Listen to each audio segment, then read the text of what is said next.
On Monday, you finished international relations, and today you're starting with me world history. So basically, world history and international relations go in tandem, could be first or second. Mostly it is either world history first, then international relations, or international relations or world history. That's 15 classes. This is 10 modules total. So 10 classes in total. And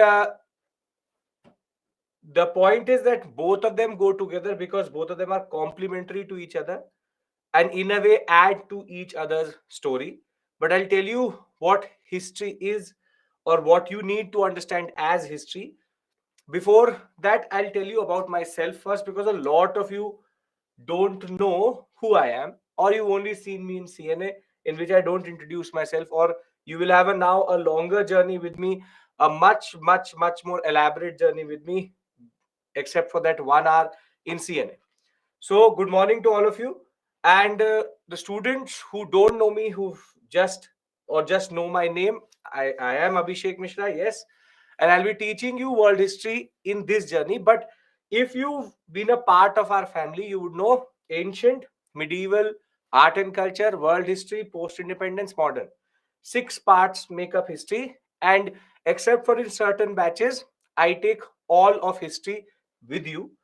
And the question which becomes important is what qualifies me or what gives me the right to teach you history, because that matters. That way, you need to trust me with what I'm teaching you, because I'm coming from a background in which we've gone to a level wherein we do research, and now we are at the GS level of UPSC. So, as I said, I'm Abhishek Mishra, and I've done my BA honors in history from Sri Venkateswara College, Delhi University. I'm all through University of Delhi. Thereafter, I've done my masters from St. Stephen's College, again Delhi University. Therein, I did my MPhil, and I'm basically a specialist of what we call as Portuguese and English history on the Western Coast. My MPhil project or my MPhil title was Policing in Western India, a study of Bombay and Goa. And thereafter, I'm doing my PhD in history. Now it's been close to a decade doing history generally, close to be very precise, 12 years. And my PhD is again on the colonial bureaucratic apparatus and nationalism, talking about the ICS which you want to be, which is now IS, and how nationalism impacted it. So throughout my academic journey from BA honors to MA to MPhil, I actually was the university topper, gold medalist throughout. And as I was doing it, as Aniket has pointed out, that I was for the past 6 years before I joined Byju's I was an assistant professor in Delhi University. I taught in Delhi University as an assistant professor. So my last appointment or the before I joined Byju's was the Hindu College, as he pointed out. And before that, I also taught in LSR, in Kamla Nehru, and in College of Vocational Studies, Satyavati Evening, multiple colleges of Delhi University. So therefore, I've been doing this for now close to teaching for close to 7 to 8 years. And over and above that, I've been having a relationship with history for the past decade or so. So whilst knowing Portuguese language and being a modernist, because of the fact that I have this training in history, I've been given the task to teach you history in Byju's. And apart from being this, just recently I've also become an author for Pearson India, which is that I've just recently published a book on UGC NET. If you know what is UGC NET, which is basically the examination for assistant professorship, a history paper. That book I'll discuss with you more when we'll be in modern India morning batch or ancient India morning batch. That book does not pertain to world history, but we'll talk about that. But the basic point is you don't have to worry.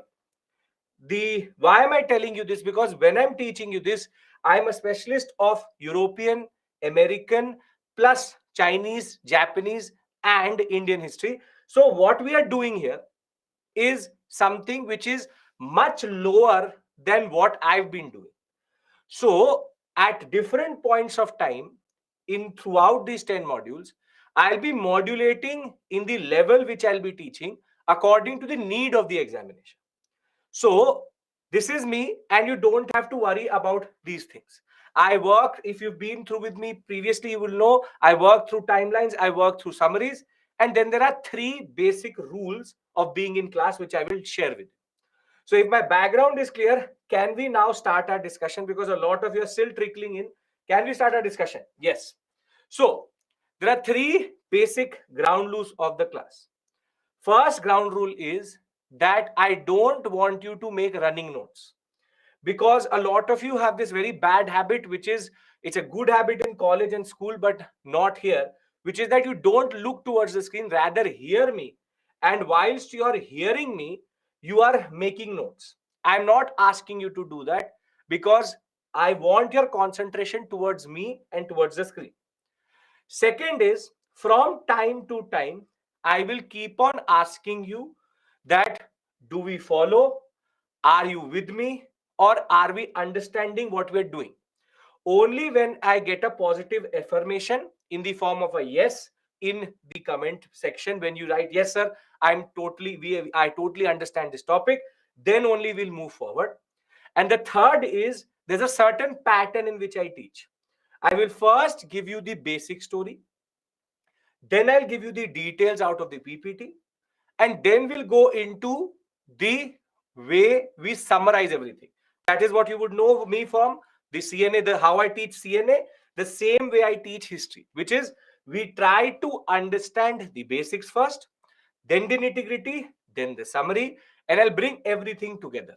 This is a much smaller journey, 10 modules. When we do ancient, medieval, modern, or art and culture, this way of teaching comes together in a very well grilled way, or in a very oiled way in that regard. So there are three rules, and the fourth complementary rule would be, you can ask me to repeat. You should not sit there thinking I will not repeat. But what I want from you is discipline, which is that you come on time, because I know who joins at what time. If you've been there with me from the beginning and you are saying, sir, I don't understand, I'm happy to repeat multiple times. But you join 5 minutes before that point and then ask me to repeat, I know you joined 5 minutes before. So don't think I don't know you're late or not. I know if you're late or not. So in a morning batch, I expect little bit of concentration, and very simply to be on time. By 9:30, we'll finish everything. I will not extend. There is no need to extend. We'll figure out our way of learning as we go on. If you accept the rules, or if you accept the regulations, we can begin our story for today. Yeah, that is 24 to 25 classes. Yes, Kishan. Okay. Done. Okay. Agreed. So you've now agreed. It's a gentleman's and it's an agreement between you and me that we are going to operate like this. Okay. Now let's talk about history generally. When we talk about history, there are 6 parts to history in the way we cover it for UPSC. See, there's ancient, there's medieval, there's modern, there's art and culture, there's world history,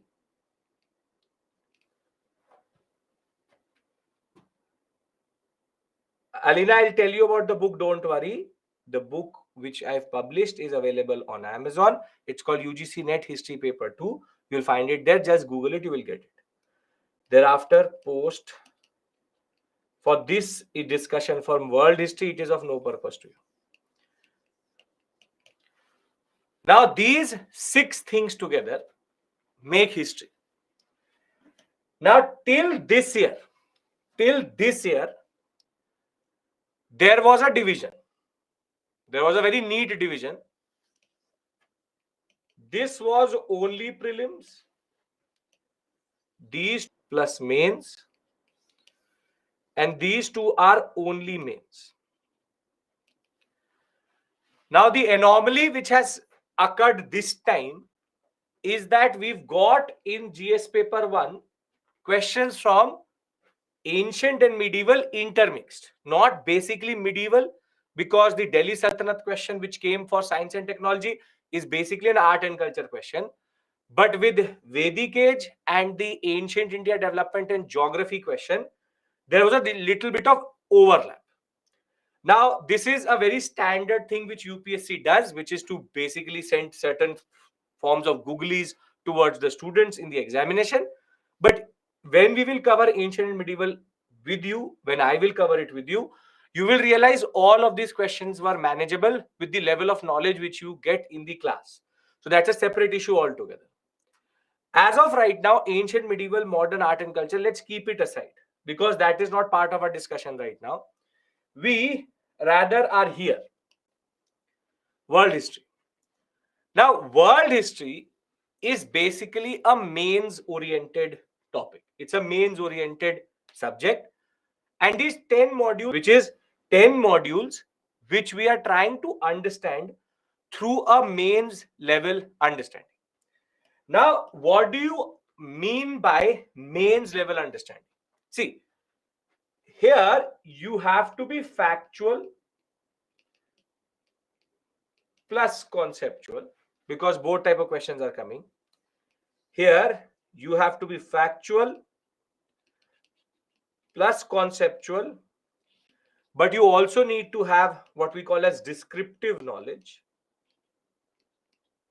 which is that you have to write answers. That is why you need to have descriptive knowledge. And here you don't need to have factual knowledge but conceptual knowledge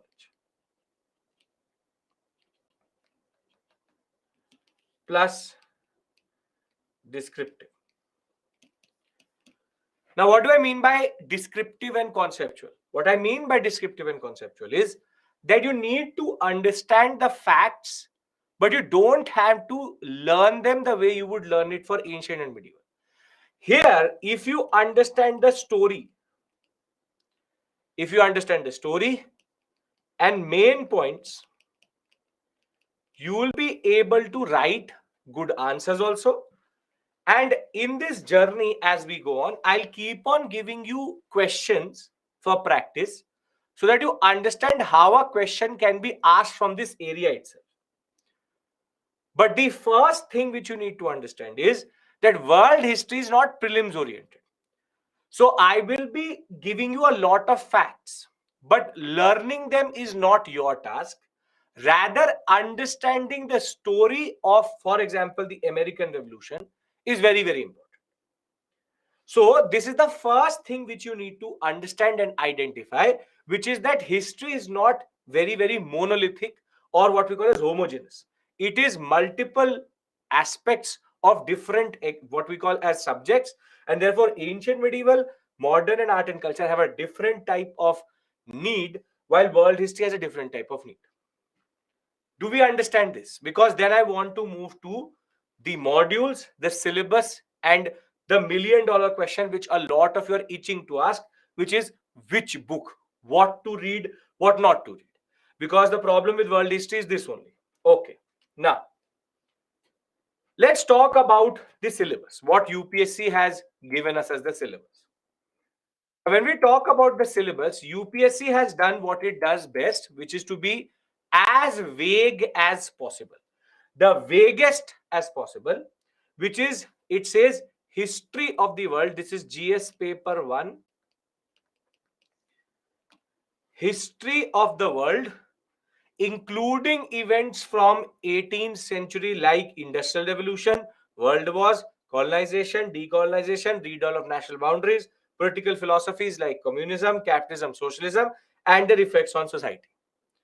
Now, UPSC could not have made my task more difficult, which is to not give a starting point and not give a end point.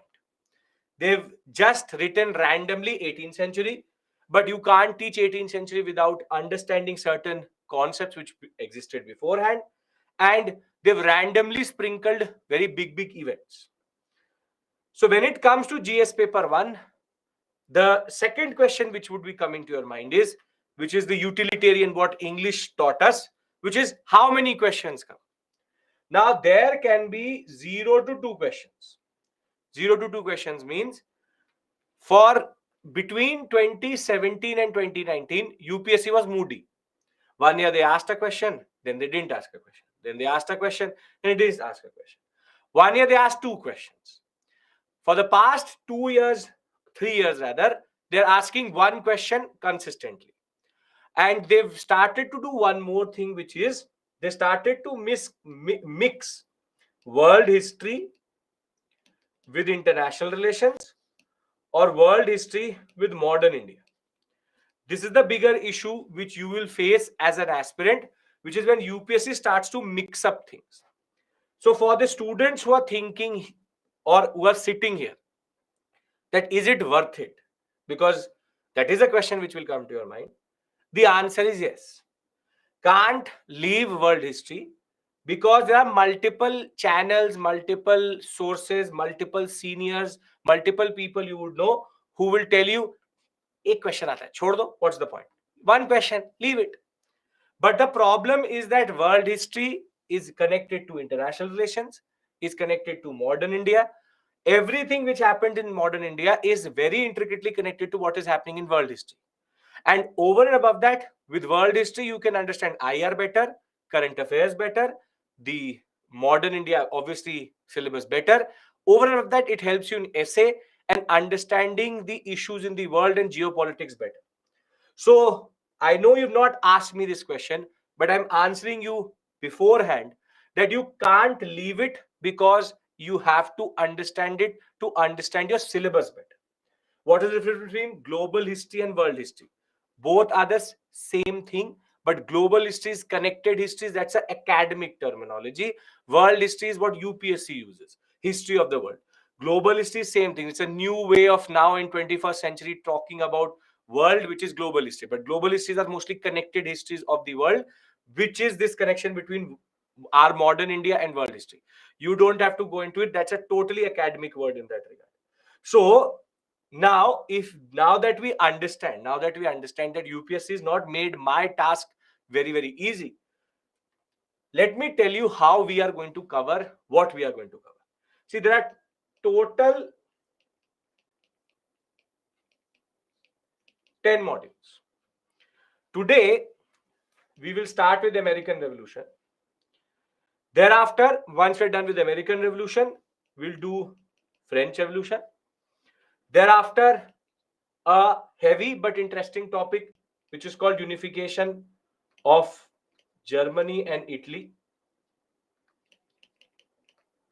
Thereafter, Industrial Revolution.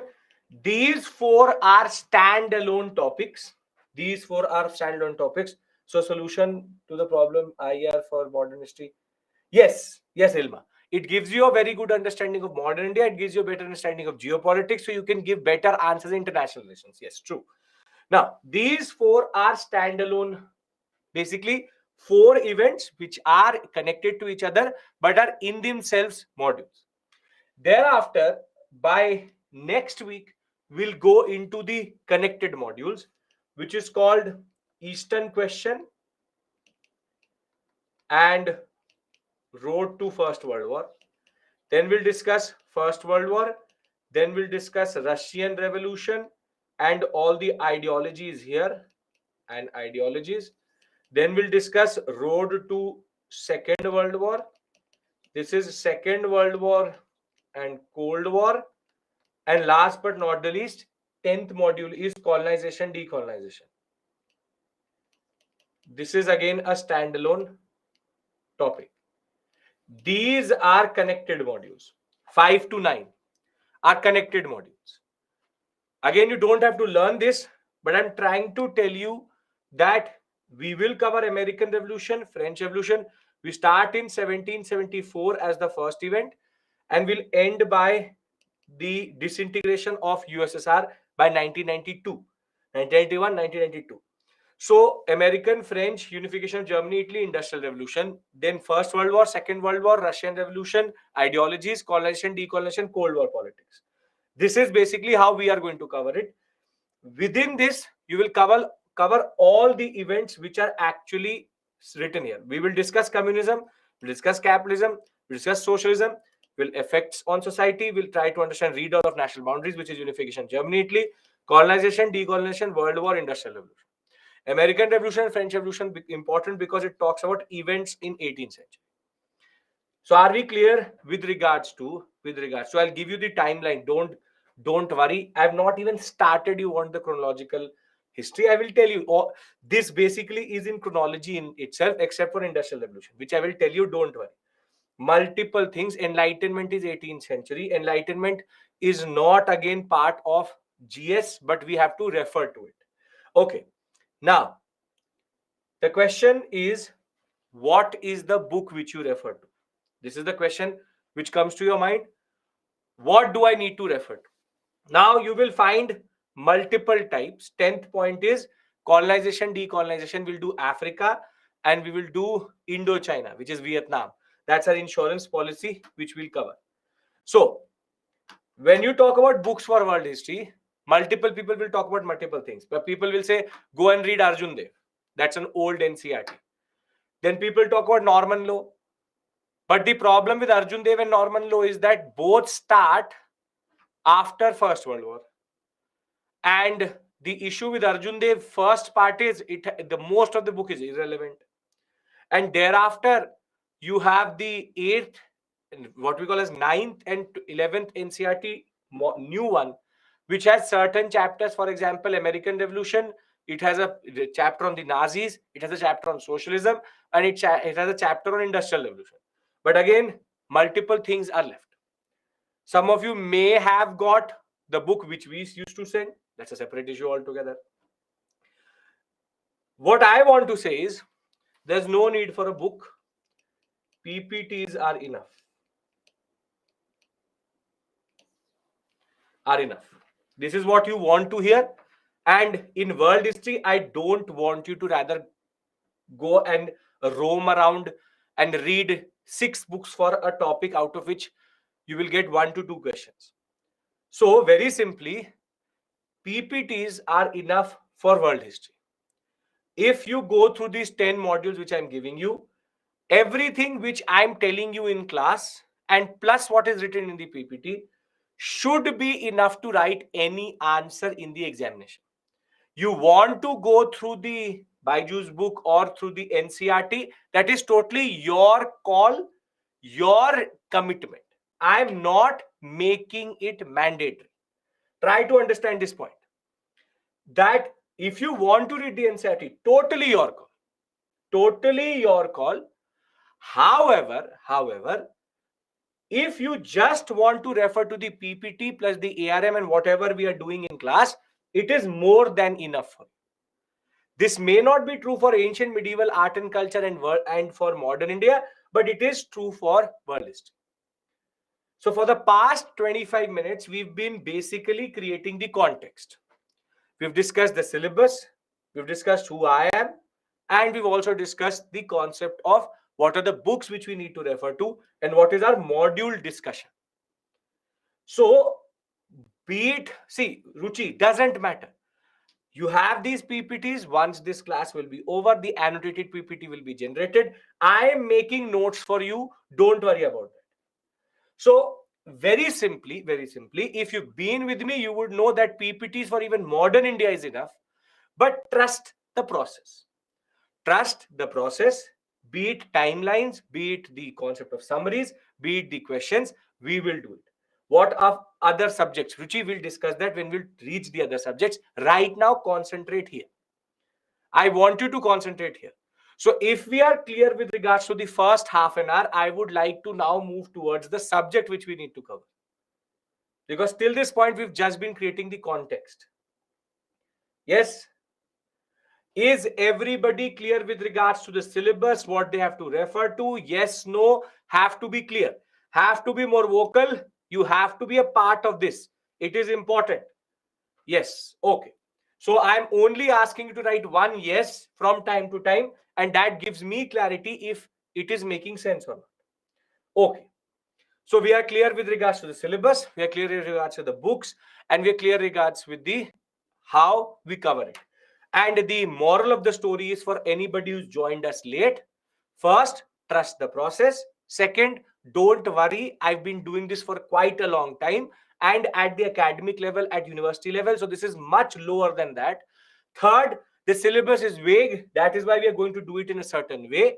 And last but not the least, the PPTs are enough. Strategy, module by coverage, everything I will tell you once we reach there. Okay. This year we got some questions from modern India and mains. But yes, modern India is main specific. Okay. How to revise world history, I will tell you that. Don't worry. First, let's cover it. Sir, are you teaching NCRT also? Chetana, I'm much above, at certain points, I'm much above the NCRT. NCRT is for a person who does not have any guidance. NCRT as it is not written from a UPSC perspective. So don't worry about the NCRT here. What I'm teaching you is good enough to write any answer. As it is, you have to write 150 words or 250 words. If you know how to write, you will be able to write any answers within 150 to 250 words. Don't have to worry. This PPT, you will not, the content of this PPT is not even in Norman Law or multiple books. I'm teaching you out of my own experience and my own teaching. So don't worry about that. Yes, it is a blend of multiple books. Okay. Now, we start our discussion now. For anybody who's joined till this point, we are now starting our first module, which is called American Revolution. The introduction part is clear. You all have agreed to tell me from time to time if it is making sense or not, and you will basically tell me to repeat if you don't follow. But there will be multiple revisions in the class.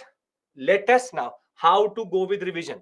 Tulsi, first learn something, then we'll talk about revision. I will tell you what to do with it. Don't worry. For history, I will tell you how to revise. Everything I will tell you. First, learn. Concentrate. No, let's not jump the gun. Patience. Patience and trust. On everything in the world is based on these two things. And I will promise you that by the time you come out of these 36 hours or 35 hours, you will have a better understanding of the West, of the Americans, of the British, of what happened in Europe, and generally how it is connected to our history in modern India. Because we tend to see modern India in isolation. It is not in isolation. Every event which happens in India had a very important world history context. Therefore, your modern India becomes better. Okay, now we start our discussion from this point forward. So at 6:31, we start our discussion. And our discussion is basically going to be about American Revolution.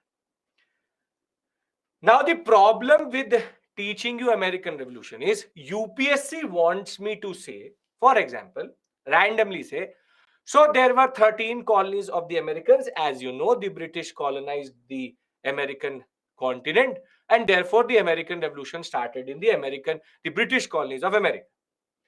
But the problem in that whole statement is that in that statement, I presumed 5 to 6 very important things. I presumed 5 to 6 very important things. That what is colonization? What is the concept of American continent? Was there something before in this American continent? What is this British colonization? Were the British the only one? This is the problem. If you go by any other form of video, any other form of resource, or any other form of way of teaching, there's a presumption that you understand what is this concept of New World. But I won't do that. Let's do one thing. Let's go through a certain process which happened in Europe. Though it is not part of your syllabus, it is basically optional level, but it will be important for your understanding and understanding a very important concept which developed in 1492. So let's try to do one thing. Let's not presume anything. Let's not presume anything. Let's start from scratch. Now, Kiran, we are starting now. Pay attention.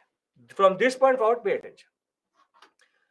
So if I pick up any book from Europe in 1400, a book written in 1400 from Europe, it will refer to 3 areas in the world. It will refer to what is called Old World, which is basically Europe. It will also refer to another continent, which is Africa. And then it will refer to a very big continent, which is called Orient. Orient would be India and China. Now, can anybody tell me what is the connection between these three continents? Why is that these three continents were so easily known to the Europeans? Very good, trade. But yes, Shreyank, very good. They have, yes, Shashank, very good. They have a land connection. Basically, you can move between these continents with a certain amount of not going into the high seas, but crossing certain amount of smaller seas or water bodies. These three are in a way land connected. Specifically, Europe and the Orient are having a silk route, as we know, and therefore, yes, they are colonies, but we are not talking about colonies. We're talking about 1400. We're talking about the fact that these three continents in a way have a land route connecting each other, and you don't have to go too far beyond into the water body to actually reach Africa also. So very simply, these three continents were known to the Europeans. This is a very Eurocentric approach we are taking. So they were known to the Europeans. But if the Europeans thought that this is the world, are they missing something?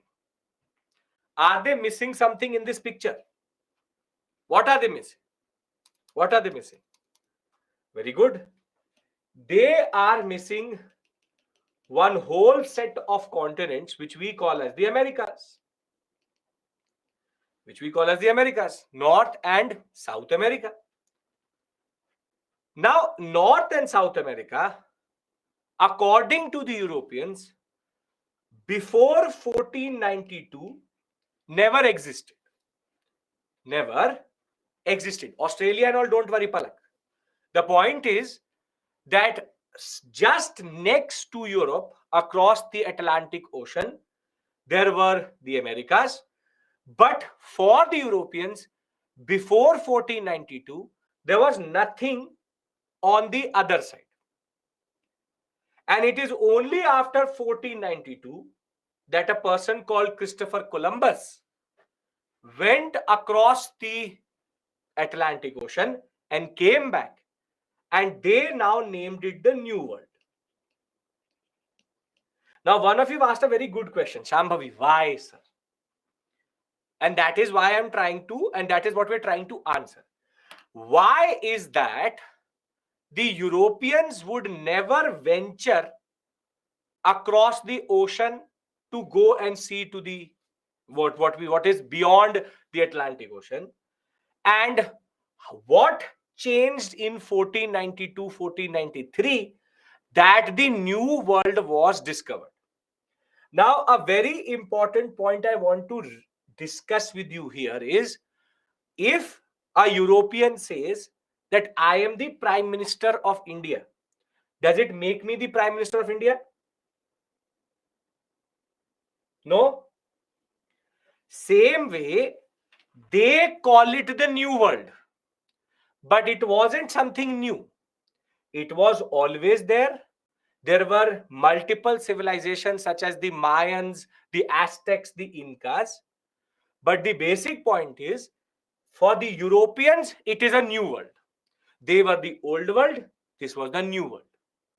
Now, the question remains is, what changed in 15th century that allowed for the people to cross over the Atlantic Ocean? Some of you have already tried to answer this question, and the answer which you are giving is, for example, shipbuilding. Ottomans had blocked trade. Sure, fall of Constantinople, but that would affect India route, not America route. The question is, why did they not have the courage to go into the water? Very good, Abhishek. We not go into the water too far off, and that can only be explained if we go to 14th century Europe. Can we go to 14th century Europe? Can we sit in our time machine and go to this point, and I can then explain everything to you? A lot of you know what is the flat earth concept, but there's a much bigger story behind that. Let's try to understand it. Okay.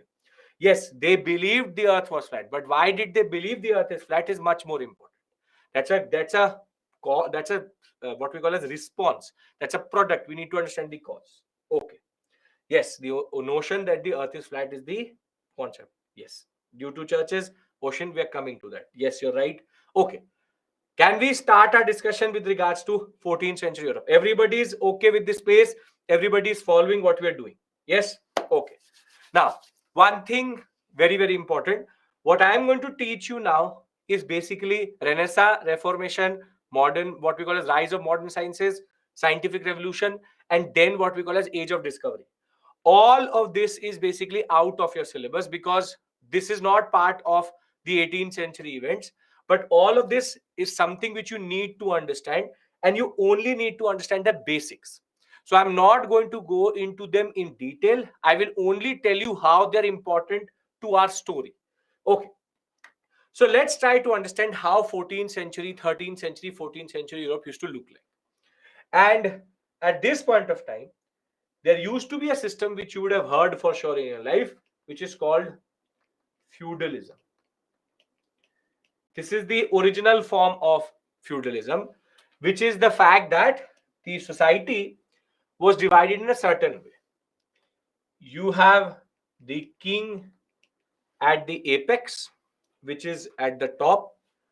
Thereafter, under the king, you have what are called knights or soldiers. Under the soldiers, you have landlords. From this topic, no mains question. Yes, only for understanding. Yes, Palak. Perfect. Yes, only for understanding. Sometimes you have to do that only for understanding. Mains question from Renaissance will not come in GS level. It can come in optional, not here. Okay. Landlords, or what we call as vassals. And then you have what we call as bonded labor, which we call as serfs. I will discuss what is Renaissance, Hariom. Don't worry. Don't again jump the gun. Everything will be explained to you. Please be with me right now. This is how the society was divided: king, knight, landlord or vassal, and bonded labor. So basically, the society was hierarchical, and the king used to control the knights used to control the vassals, and the vassals used to control bonded labor. This is called a decentralized model of control, wherein the king does not control the people, he rather controls the soldiers control the labor, the landlords control the basic unit of labor, which is serfs. But there's also one more actor which is not part of this structure but is very, very important, which is the church, and which we call as the pope. So you know that the pope, or the clergy, as a lot of you pointed out, very good, clergy. The Pope basically is the religious head of all Christians in Europe as of right now. And clergy is basically church bureaucracy. So you would know, for example, bishop, archbishop, what we call as dukes, for example, priest. Priest is the lowest. Priest, bishop, archbishop, grand duke, thereafter pope. Pope is the highest position. Basically, the church also has positions through which you go up. For example, again, cardinal. So you have priest, cardinal, bishop, archbishop, pope. So we have multiple positions. Don't have to learn it. But the point is, the church is a very important institution at this point of time. And the beauty of the church at this point of time was it had direct control over the king. And more than that, the church very decisively controlled knowledge system,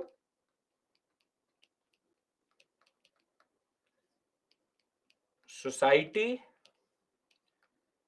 and ideas about our surrounding. See, very simply, the church controls everything. When will you get up? When will you sleep? Can you marry? Can you not marry? Can the king marry? Can the king not marry? Very simply, the king was not independent here. The church had a lot of control over the king, and therefore the king always used to listen to the pope in that regard. And the church controlled knowledge system means that education was controlled by the church. Here, the king should not be called a puppet, but he still is a puppet in the hands of the church for sure.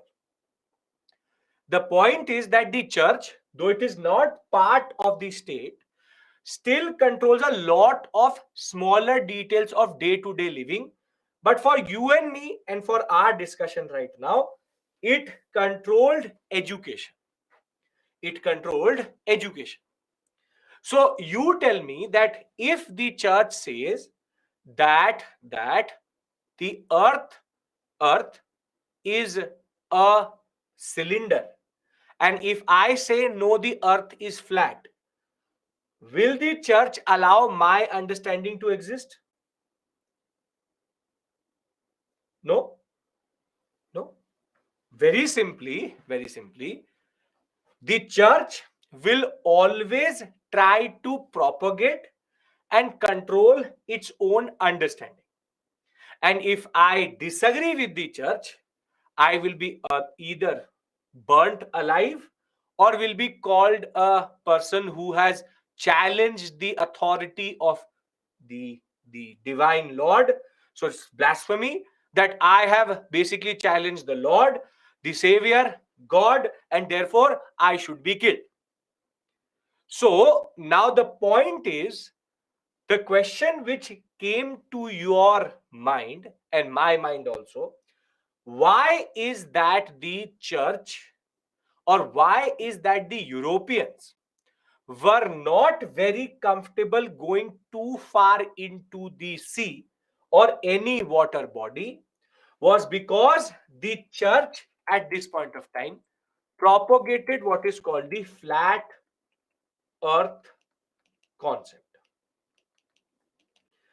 So according to the church, in 14th-15th century, the earth was not a geoid or a sphere. Rather, it was a flat earth. And according to them, the earth was basically surrounded by a dome in which the moon and the sun used to go up and down. Used to go up and down. And this is 13th, 14th century Europe. And imagine how dumb these Europeans could be, that we had Bhaskara, we had Aryabhatta, we had multiple astrologers telling us they are basically calculating the circumference of the earth, the distance to the sun. And these dumbfounded Europeans believed that the earth was flat. But unfortunately, because we came under the domination of these dumbfounded Europeans, that we had to actually learn these things again from their perspective. So according to the church, if you go too far out into the ocean, you will fall off the edge of the earth. How did they come up with this concept? Because that is the only thing which the church could understand. Ilma, you stand on the road. Does the earth does the earth look like a sphere to you? When I'm standing, or when you are sitting on the ground right now, does it actually turn out to be the curvature of the earth is visible to you? Yes or no? Can you see the curvature of the earth sitting? No. For the church, a priest sat and said, "Seedha hai, flat." So everything is flat. So these people thought that the earth was flat. And now if I will say no, the earth is not flat, I'll be burnt. So very simply, 13th, 14th century Europe, people are scared to go into the ocean too much. And the simple straightforward point is, let's quantify the power of the church. The church's power at this point of time was close to 100% over education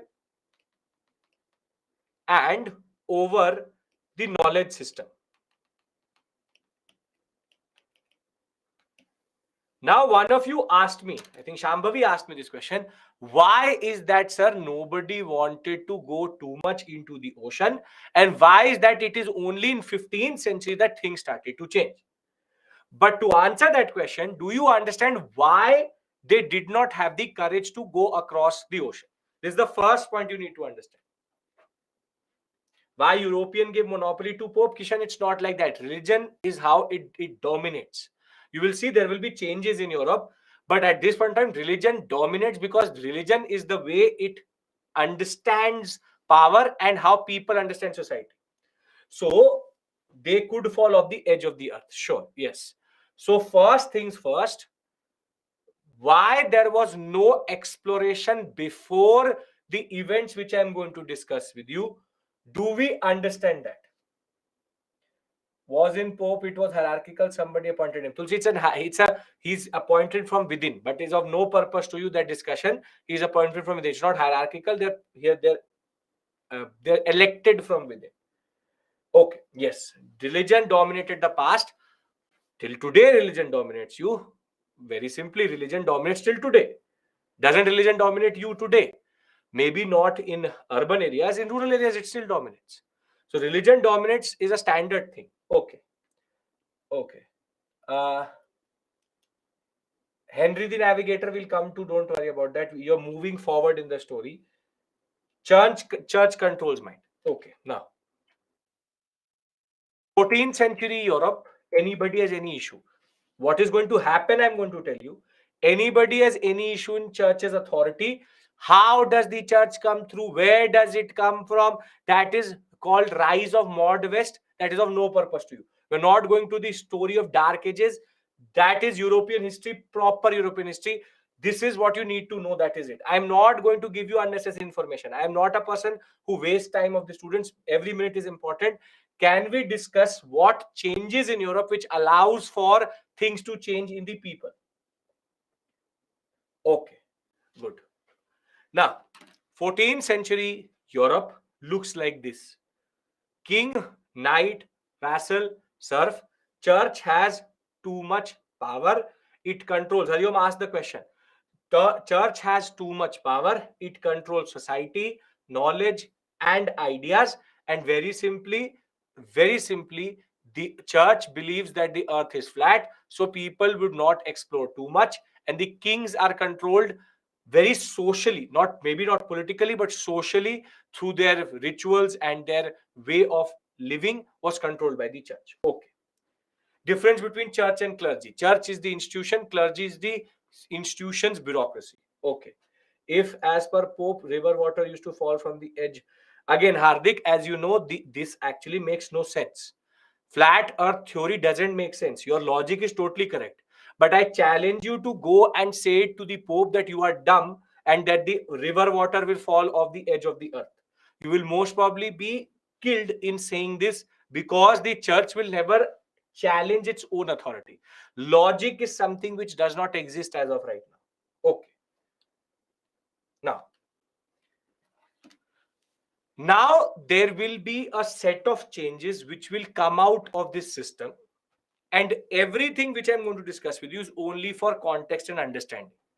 Now please try to understand, there will be a chain of events which will take away the power of the church, and that will allow for something called the scientific revolution to happen. But in order to understand that, let's try to understand the first process which basically created this chain reaction.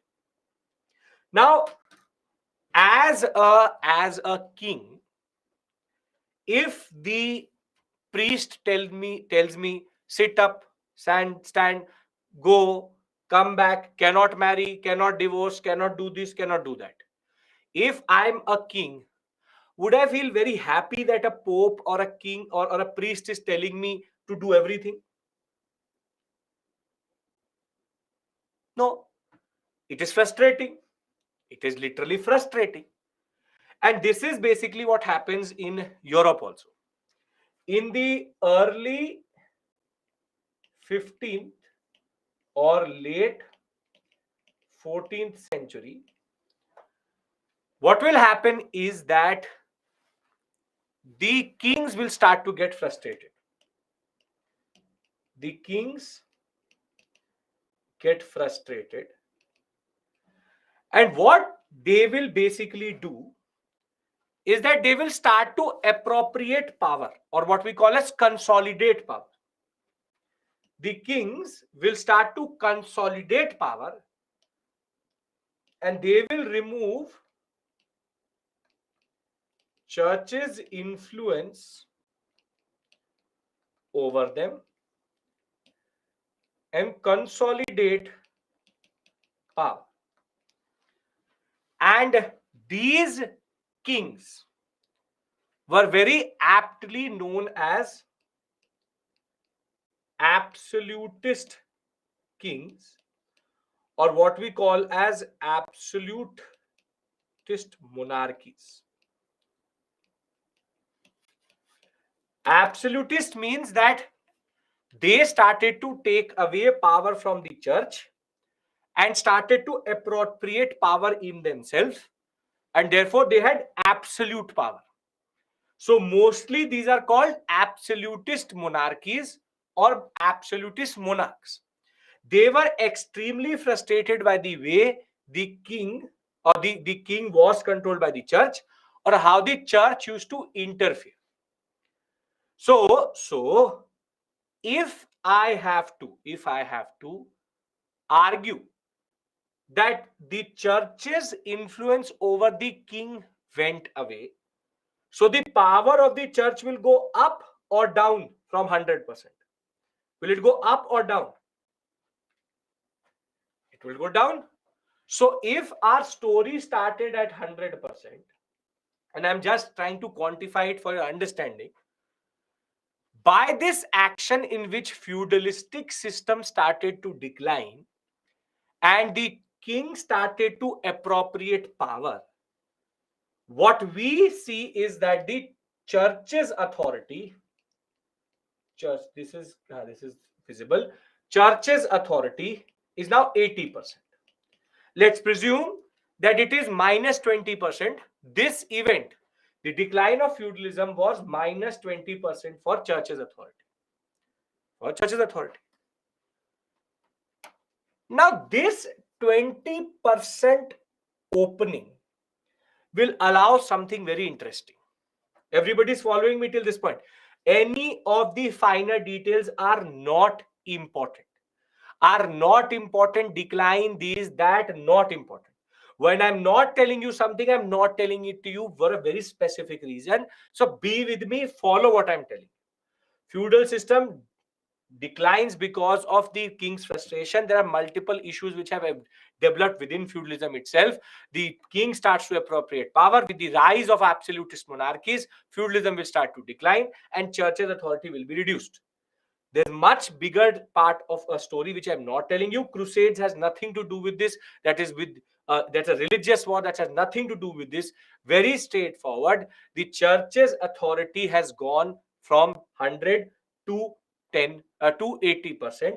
Now the king doesn't really listen to the church. Okay. Now, if you are from PSI or optional, or sociology optional, or history optional, or if you know political theory, there were certain thinkers in Europe which were comparable to, for example, Aryabhatta, to Varamira, to Bhaskara. Can you give me their names? For example, to Kautilya. They are very important Indian thinkers, and they're in the ancient and early medieval period. Yes, Machiavelli, Plato, Socrates, not Voltaire, Aristotle, very good. Ptolemy, very good. Strabo, not Montesquieu, that's an Enlightenment thinker. Not Kant, Rousseau, again later. As of right now, we're basically talking about what are called Greek scholars. We have Plato, we have Socrates, we have, for example, Aristotle, we have Machiavelli. These are very, very Herodotus, sure, why not? These are very, very important Greek thinkers. Now, if I remember correctly, and if you have any idea of it, I think the Greeks also argued that the earth was round, that they were basically picking up from a lot of things which the Indian scholars were talking about. And in a way, the Greek and the Roman scholars had a lot of understanding of the earth, which was quite nuanced vis-a-vis what the church knew. And if that is the case, then what happened? See, what happened was that with the rise of Christianity, all this literature, Aristotle, Plato, all this Greek literature was kept aside and made hidden by the church. So, these popes and these priests could dominate the understanding of Europe.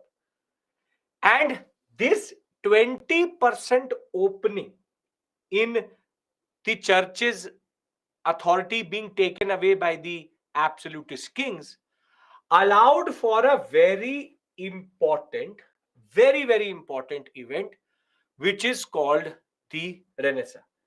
Bible itself didn't say that the earth is flat. Sure, Dhanya, that is true. But the priest who was dumb enough to read the Bible and then say it is flat, it is not the Bible which is the problem. It is the intermediary. It is always the intermediary.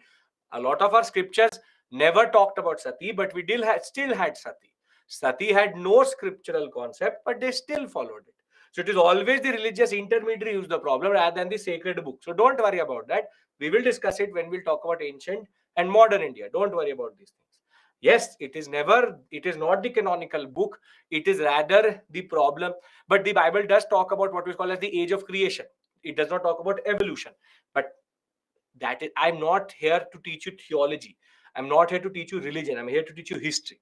Now, the point is the opening up of 20% of the way the church controlled society allowed for a very important event, which is called Renaissance. Yes, Madhur, it is totally a part of it. But UPSC, you have to become an IS officer, not a theologian.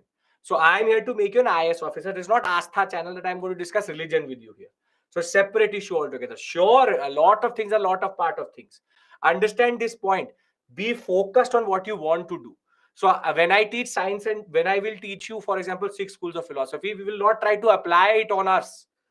You are here to become a UPSC aspirant, not a constitutional lawyer, not an economist, not a historian, and not a theologian. You are here to become an IS officer. That is what my task is to. I will do it. Enlightenment is in my 18th century. After this, not before it. So always be clear of what you want to do. Because I know when religion, everybody is going to become emotional. Don't worry. Ancient medieval, I will teach you. Don't worry. Okay. As it is, this is not your own history. I really don't care about the Europeans too much. So let's talk about them generally. Now, Renaissance. When we talk about the Renaissance, the word Renaissance means rebirth or resurgence. See, the Renaissance is not a political movement. It is a cultural movement. Now, what happened was that because of the church's authority going away a little bit, in the Italian states, which is modern day Italy, what happened was that the people started to rediscover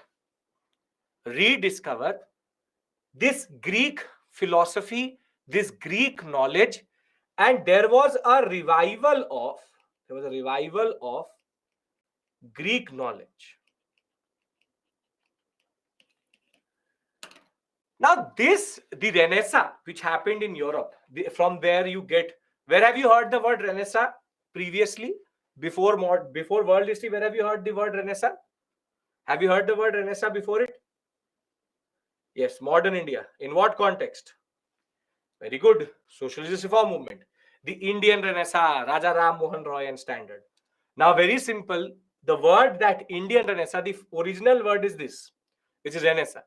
Renaissance means rebirth, resurgence, and it is a resurgence of Greek knowledge which was hidden by the church.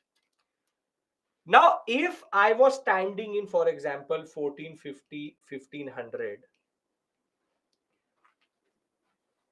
the church used to argue. Again, all of this is outside your syllabus. I'm coming till a point from which I will teach you and I will tell you from where it is relevant for the examination. Now, 1450, 1450, 1500, if I asked a priest who is important, the answer that the priest will give is only God is important. Man has no power. Man, unfortunately, women are ignored here automatically, but man has no power. We as humans are powerless. Divine intervention and divine power is everything. This is called scholasticism. This is called scholasticism. Scholasticism is a concept of education in which theology is very, very important, which is the study of religions. Study of religions. And according to a priest, according to the Pope, you and me have no power. Everything God. So when it came to art, when it came to architecture, when it came to literature, everything used to talk about God too much. Too much. Divine, divine, divine, divine, divine. Now the Renaissance changed this. The Renaissance changed this because what the Renaissance did was that the Renaissance revived Greek knowledge, and the Greek knowledge said, no, man also has power. We as human beings have the power to change nature. We as human beings have the power to think. And therefore, the Renaissance was a very important moment in European history because it created a new understanding which is called humanism and individualism. See, when you will go, when you choose your streams in school, they ask you, do you want to be commerce? Do you want to be science? Or you want to take arts or humanities? The word humanities comes from this word, humanities. One second. Story of humans, humanities. See, humanism is a new concept which developed in Europe, which argued that you and me are important, that an individual is important, and the overemphasis on God was taken away.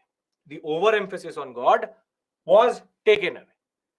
And very simply, now they started to teach vis-a-vis scholasticism, humanities, history, political science, sociology, anthropology. What are these? These are the stories or the study of humans. History, the study of your past. What we call as political science is study of polity, again created by humans. Sociology, study of society. Anthropology, study of cultures and tribes. Therefore, what the Renaissance does is that it creates humanism and individualism as two new ideas. And you already know the name of a very important humanist who changed the influence on art, literature, and architecture. And his name is Leonardo da Vinci. Da Vinci was actually a very important humanist. Da Vinci actually started to now paint humans. In architecture, humans started to become very, very important. Individuals became important. Now, the portraits, the architecture all became human centric, or you would have seen a very iconic painting in which man is, and there's a moment in which you see the hand of God and man meeting. It's a very iconic painting you would have seen where a man is very simply lying down and is towards, or his hand is towards the sky, and from there God is also going down and trying to touch the hand of the human. That man and God imagery is very important because it humanizes God also. And therefore Da Vinci, Michelangelo became very, very important personalities who allowed for humanism to spread. So now there is a new ideology which has come up, which is called humanism and individualism. Now, if again we quantify the value of the church in society, again with the Renaissance, the power of the church will go up or down. I will bring everything together. Don't worry, you will understand why am I doing this. Again, it will go down. Very beautiful, very, very good. Very simply, because now the Greek knowledge has come through, these things will challenge the church. And if I again had to quantify, let's take it as a moment in minus 20%. And this is at 60% now. The power of the church is now at 60%. So it lost 20% because of decline of feudalism, and it has again lost 20% because of the Renaissance. So till this point, what I've done is very simply, I'm repeating myself. What I've done is that I've taught you what we call as feudalism. In feudalism, there is 100% control of the church over society, and the church has all the power it has. Thereafter, decline of feudalism happens because of absolutist monarchies. The kings start to become frustrated, and the church's authority becomes 80%. And with the decline of feudalism, what happens is there's a space for the revivalism of Greek knowledge, which we call as the Renaissance. And the Renaissance again takes another 20% out of it, and we get 60% control of the church. And very simply, why is Renaissance important? Two very important concepts. Renaissance introduces, because of Greek knowledge, humanism and what we call as individualism. And these two concepts are groundbreaking because they start to act and argue that man and men are important. Divine power is not everything. Does anybody have any issue till this point? If yes, I'll repeat this whole process again. If no, we can move forward. Yes or no? No problem?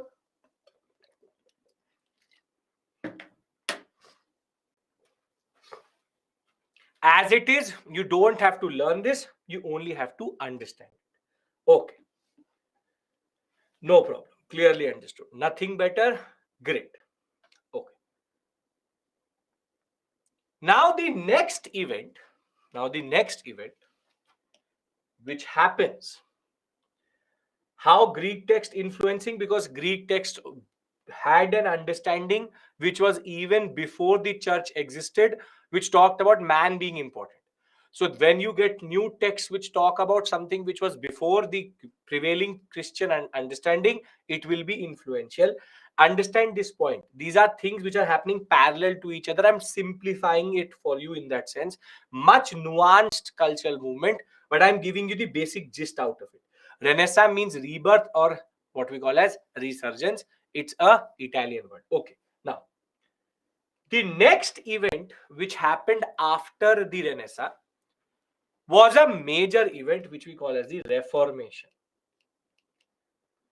Now, to very simply put it, what the Reformation is basically is the Bhakti movement of Christianity. If you understand this, good enough, but I'll elaborate it for you. Bhakti movement means that Christianity never remained the same after Reformation. Because whilst this was an outside force which changed it, this was again an outside force which changed it. Reformation happened from within. And let's try to understand what is then Reformation. What is then Reformation? Now, imagine that we are living in again 13th, 14th century Europe. And the problem is that from the priest to the cardinal to the bishop to the archbishop to the pope, this bureaucracy is very elaborate. It's extremely elaborate. But what is very interesting about this is that the upper parts of the clergy, the upper parts of the clergy, they are extremely wealthy. So the whole Vatican City has been made, used to drink in gold and silver, enjoyed so much wealth, they had no idea what to do. So they were only making sculptures of God. Pope, Archbishop, Bishop, extremely wealthy. The church collects a tax, so it has a lot of power in its hand. On the other hand, the priests were in poverty. They were finding it very difficult to make ends meet. So whilst the upper clergy, the upper part was very, very wealthy, this is called the corruption within the church. This is called the corruption within the church. But there was one practice which was extremely shady within the papacy, or you want to call it within the clergy or within Christianity at this point of time. And it's called the sale of indulgences. And I'll give you a very simple example and you will automatically understand what it is. So I am a person who somehow killed a person. I murdered 3 people. So now I go to the church, I go to the priest, and I say to the priest, I have sinned. I have killed 3 people. 3 people have been killed. Madhura, I'm coming to what is Reformation. I'm making the context. First context is corruption within the church, which is extremely wealthy Pope, Archbishop, Bishop, but at the lower levels, they are not very, very wealthy. Second is a major issue which is existing within the church, which is called the sale of indulgence. Try to understand what it is, what I'm explaining to you. So I have killed 3 people, and now I go to my priest and confess, I have killed 3 people.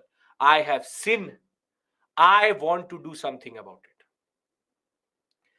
So like an insurance agent, the priest will say, what if I tell you that there is a certificate which you can buy, which will kill or which will very simply wash off all your sin?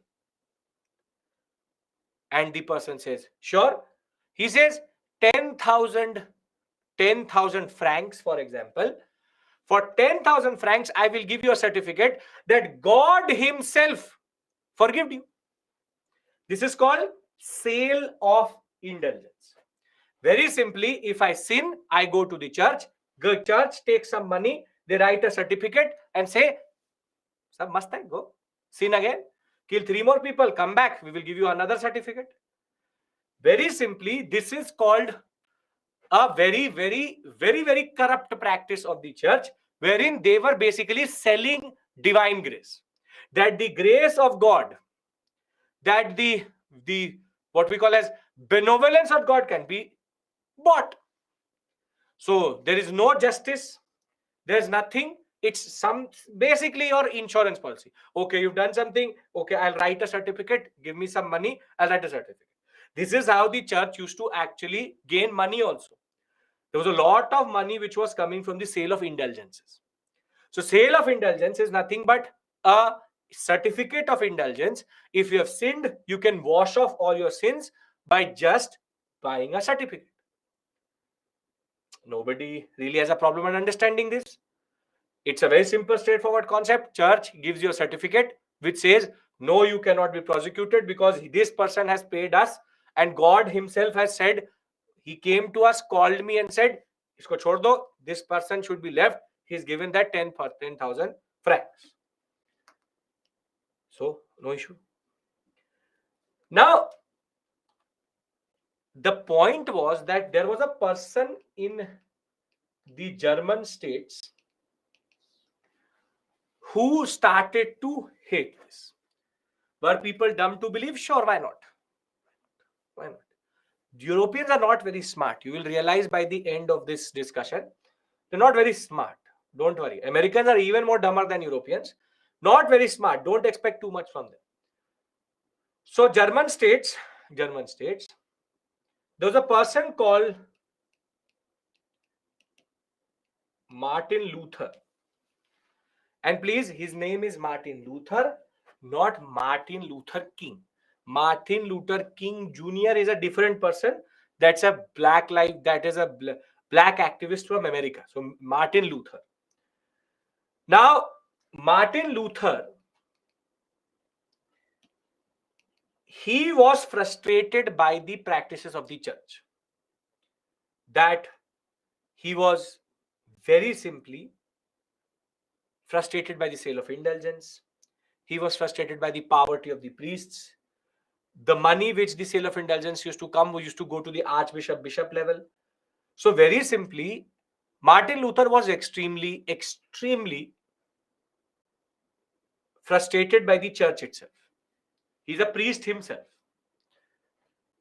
And very simply, in a major moment of his frustration, he will write what is called the 95 thesis or thesis, and he will go and nail it on the wall of his own church. And basically, these were 95 grievances which he had against the church. Now, why Martin Luther is important? Because he is the one who protested. And because he protested, the church, because of the Reformation, will split up into two. One is called the Catholic Church. This is your original Orthodox Church who used to sell the sale of indulgences. Whilst on the other hand, you will have what are called the Protestants. Protestants are basically Martin Luther. In France, there was a person called Calvin. Across Europe, there will be multiple priests who will protest, and they will create a new type of Christianity. They are not outside Christianity, new type of Christianity, which did not very simply base its understanding on this sale of indulgence or very bad type of understanding. Rather, they argued that working is important. Work ethic is very, very important. But the most important point was Protestant churches started to get influenced by humanism. So whilst in the Catholic Sunday school, they used to teach scholasticism, God is everything, God is everything, God is everything. The Protestant churches used to teach humans are everything. And humanism, which was developing since the Renaissance period, now started to get connected within the Protestant religion. Now, there is much bigger story to Protestantism, to Martin Luther. But for our purpose, the Reformation, priest is at the grassroots level, Pope is the leader of all Christians. For our purpose, The Reformation is single-handedly the biggest blow to the church. And here, close to 50 to 40% of the church's authority goes away. And if you remember, I started the story like this, that if we had 100% control under feudalism, we came to 80% because of the decline of feudalism. We came to 60% because of Renaissance. It is the Reformation which basically was the biggest blow to Christianity, because it split Christianity into two. Till today, there are two types of churches which you would have seen. It would say Catholic Church, and it would say, for example, Baptist Church, some other type of church that is basically a Protestant church. Protestantism is a practice which exists within Christianity. They accept the same Pope, but they don't have the same practices. That is why I call it the Bhakti movement of Christianity. Bhakti movement forever changed Hinduism. Sufi movement forever changed Islam. Same way Protestantism was a product of Reformation changing Christianity. But for you and me, why is it important? Because it takes away a major chunk of the power. Yes, there are two types of priests now. You see, there are two types of churches today. There are basically three types of churches today. One I will introduce to you later. One is called Eastern Orthodox Church. That is the Russian church.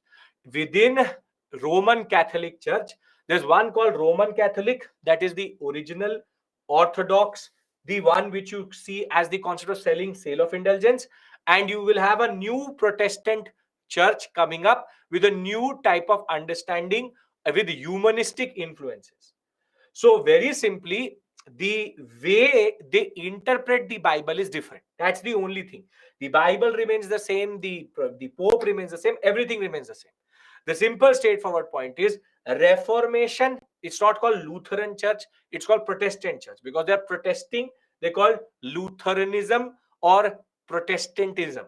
So Protestant is a bigger word used for Calvins, Protestants, Zegots. Multiples are there, but you don't have to remember them. Anglican in England, the German states, you have Luther. In France, you have Calvin. In the Netherlands, Denmark sector, we have called Zegots. Totally different concept. Don't have to do that. The simple straightforward point is, for our purpose and understanding, Luther initiated the Reformation, which in turn led to the power of the church coming to 20 to 10%. Till this point, are we following it? Yes, Weber argues that the Protestant ethic was the capitalist ethic, because Protestantism argued about working for your livelihood, not to sit for divine intervention. Are we all clear till this point?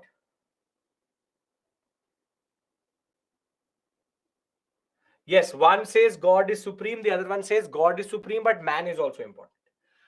Everybody who is here has to say yes or no. You have to tell me, are we clear with regards to this understanding? Because now comes the most important discussion. Then I will take a break and we'll come back. Okay. Yes, sir. Clear, sir. Very good, sir. Okay. Now, because of the church authority being at 30 or 20%, this created the context for the next set of events which happened in Europe. And the first most important event is called the scientific revolution, which started with the discovery or the development because of three very important people: Copernicus, Galileo,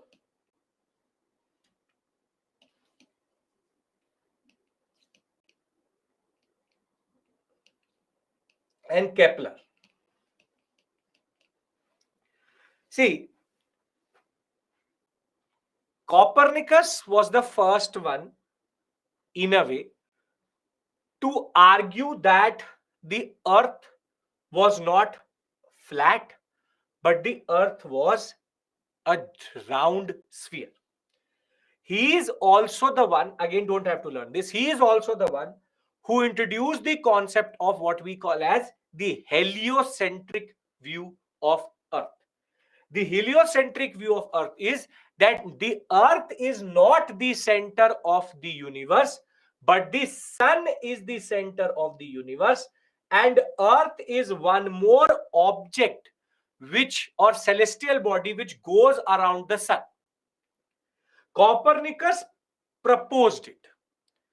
Kepler added to this story by arguing about orbits and basically calculating the distance, revolution, rotation of the Earth.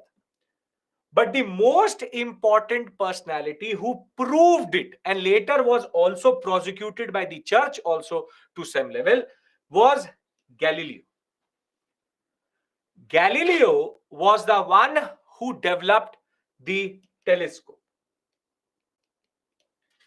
And the telescope proved the theory of Copernicus and Kepler. I'll tell you how. See, what Galileo did was that he found a star in the sky. Through his telescope, he noted the position of the star A. Now, according to the church, if I go after 6 months and look towards the sky, I will find this object A at where it is, or it will change. According to the church, it will remain the same. However, what happened was that Galileo showed that because the Earth is moving relative to the sun and to itself, he found the star moved to point B, which basically proves the rotation of the revolution of the Earth around the sun. Now, Copernicus, Galileo, and Kepler basically created or paved the way for the floodgates to open. They were prosecuted by the church, but they allowed the floodgates to open for multiple reasons. For example, people used to think that our body is magic. How does our body work? We don't know. But then came Harvey. He argued that no, there is a heart inside. He was the one who developed the blood pressure concept.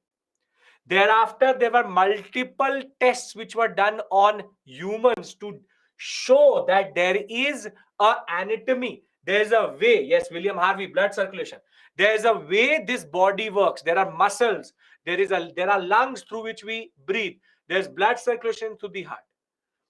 But the one who is seen as the father of modern sciences is a person who troubles a lot of you till today as engineers, or has troubled you in school, is Newton. Newton changed everything. Newton changed everything for a very simple reason. He changed everything for a simple reason because he argued that it is not God which intervenes in everything. It is not divine law which decides everything. It is rather natural law which does it, and his 3 laws. His 3 laws, which is that if a body is in rest, it will want to be in rest. If a body is in motion, it will remain in motion, which is basically moment of inertia. And is the most important, which is every action has equal opposite reaction. And what Newton proved was that everything had a logic behind it. Everything had a reason behind it. And with this, the church's authority more or less became zero over the knowledge system, and humanities and modern sciences now started to dominate. And with the rise of modern sciences came new navigation tools. And there were 2 very important tools which were developed based on modern sciences, which is the compass and the magnetic needle. Can anybody tell me? Compass, we know it shows north, south, east, west. What does the magnetic needle show you? Any idea? Magnetic needle, what does it show you? Very good, Shreyank. No, not direction. Not north, south. not North Pole, South Pole. It does not show direction.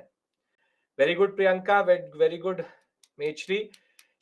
Yes, it is the magnetic field of the earth, but by using that, what will it tell you? Magnetic needle tells you latitude. Are you in the northern hemisphere or the southern hemisphere? See, magnetic needle aligns itself with the magnetism of the earth. So it will change its angle according to the latitude. So they were able to calculate that if it is at the pole, it will be totally flat, and then if you are at the what we call as equator, it will be extreme fully straight. So the angle will tell you which latitude you are, and it will become totally other way if you are in the southern hemisphere. The dip, as it is called. Yes. Now the simple straightforward point is, now we come to the fundamental question, and herein I'll give you a break also, is that I asked you a question in the beginning, that why is that in 1492 people had the courage to cross the Atlantic, and the reason was that by 1492 the Renaissance, the Reformation, the scientific revolution, and rise of modern sciences had allowed for the navigators, the explorers, and the people to have the courage to trust this science and venture into the sea. What I'm trying to argue for the past close to an hour is that don't take Christopher Columbus for granted. Don't take Vasco da Gama for granted. Don't take Bartholomew Diaz for granted. Diaz reached till Cape of Good Hope. The 1498 and 1499 and 1500 exploration of reaching India was also part of this larger project. But when Christopher Columbus actually ventured out to look for India, he actually by mistake crossed the Atlantic Ocean. He wanted to go something like this, but he wasn't able to. Rather, he went across the Atlantic, reached the Caribbean islands. He did not reach Americas, he reached the Caribbean islands. He reached there. He thought he had reached India. That is why the original inhabitants of these islands are called Red Indians.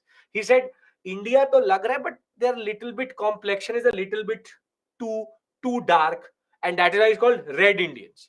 He thought it is India, but they are a little bit darker, little bit more reddish, so Red Indians. The simple straightforward point is the courage to cross the Atlantic came through this.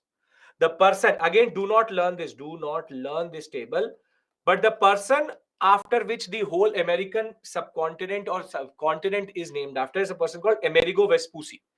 Amerigo Vespucci, Amerigo America. He was the one who actually reached Brazil. He was the one who actually reached North America. And the one person who changed modern sciences and navigation for everyone was this person called Ferdinand Magellan. Magellan was the one who had the courage to go and circumvent the earth. He started in Portugal and reached back in Portugal and proved to everyone that the earth was round. Now, I will give you a break here. I'll come back to this point again. But till this point, did it make sense that how everything what I've taught you is related to each other? I'll give you a summary of this and then we'll move forward. If I have your permission, I want to give you a break here. Yes? Now do you get it? Why for the past 1 hour I've been talking about Renaissance, Reformation. All of these events are connected to each other because they take away the power of the church, which allows for these travelers to go across the Atlantic. They had the courage to do it. Previously, they did not. So let's take a break here. It is what, 7:38. We will come back at 7:50. 12 minutes I'm giving you. 10 minutes I give you, but 2 minutes I'm giving it to you more. At 7:50, when we come back, we take this story forward. And from this point forward, the discussion becomes important for the examination. So I'll see you at 7:50.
Let's try to summarize till this point.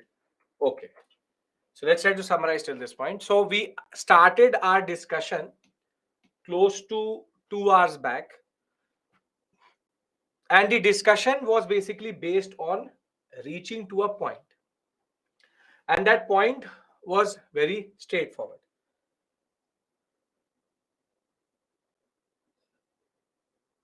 Yes, you can argue that. Yes, Ilma, very good. So when we talk about 13th, 14th century Europe, in their understanding, again, I'm repeating everything. Please try to understand this. In 13th, 14th century Europe, there was only an understanding of the old world, India and China, which is Orient and Africa. For them, nothing existed beyond the Atlantic. And the reason for that was because of the church's domination over knowledge and over education. Now, the point was that this led to the flat earth concept, which in turn meant that people did not actually go beyond a certain point in the oceans, thinking that they will fall off the edge of the earth itself. Thereafter, with the rise of absolutist monarchies, this was the first blow to the church, with close to 20% reduction in power. And this was because the kings became more and more frustrated by the way the church was controlling everything, specifically polity. Once absolutism came through, it allowed for the 20% reduction in church's power, and that in turn led to what we call as the Renaissance, which is the revivalism of Greek knowledge, which led to two very important consequences, which is called humanism and individualism. And these two again reduced the power by 20% because they started to argue that man is important, not just divine intervention or God. Thereafter, the Renaissance led way for the Reformations or the Reformation. And the Reformation was the most important event which could ever happen from within the Christian fold itself, because this will lead to Protestantism, and this will further reduce the power by close to 40 to 50%, because this was the biggest blow which the church could get, because Protestant churches were actually based on humanistic thought. If before it called blasphemy he burnt alive, why people couldn't do it same? Kishan, think, if a king says that I want to remove the church's authority, will does the church is the church so dumb that it will burn the king also? There's a point till which you can assert power. The king cannot be burnt alive by the church because they did not understand to the church. Now this all of this will create the context for the next set of things to happen, which is the scientific revolution, and with that the modern sciences, which in turn led to age of discovery. And in that age of discovery, finally in 1492, America was found. They called it the New World. By 1498, they had a route to India, and by 1500, exploration became very common. So, as one of you said, the New World discovery in 1492 was part of a larger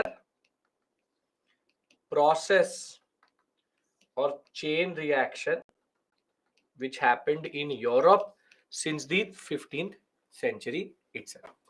Now, does anybody have any issue in this? Because then I want to move our attention away from all of this. As I said, you don't have to remember the names of these explorers, but now do you get it? See, I could have easily not taught you what I've taught you for the past 2 hours. 1.5 hours, most of the teachers presume, most of the people don't care, but I believe that you should understand it because that is your right as a student to know about world history. So very simply, the concept of the new world is not a chance discovery. It is because of certain processes which started in Europe, which allowed for it to happen.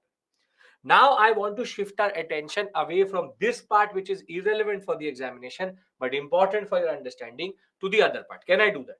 Because from this point forward, now we go into the questions which we have to deal with the examination.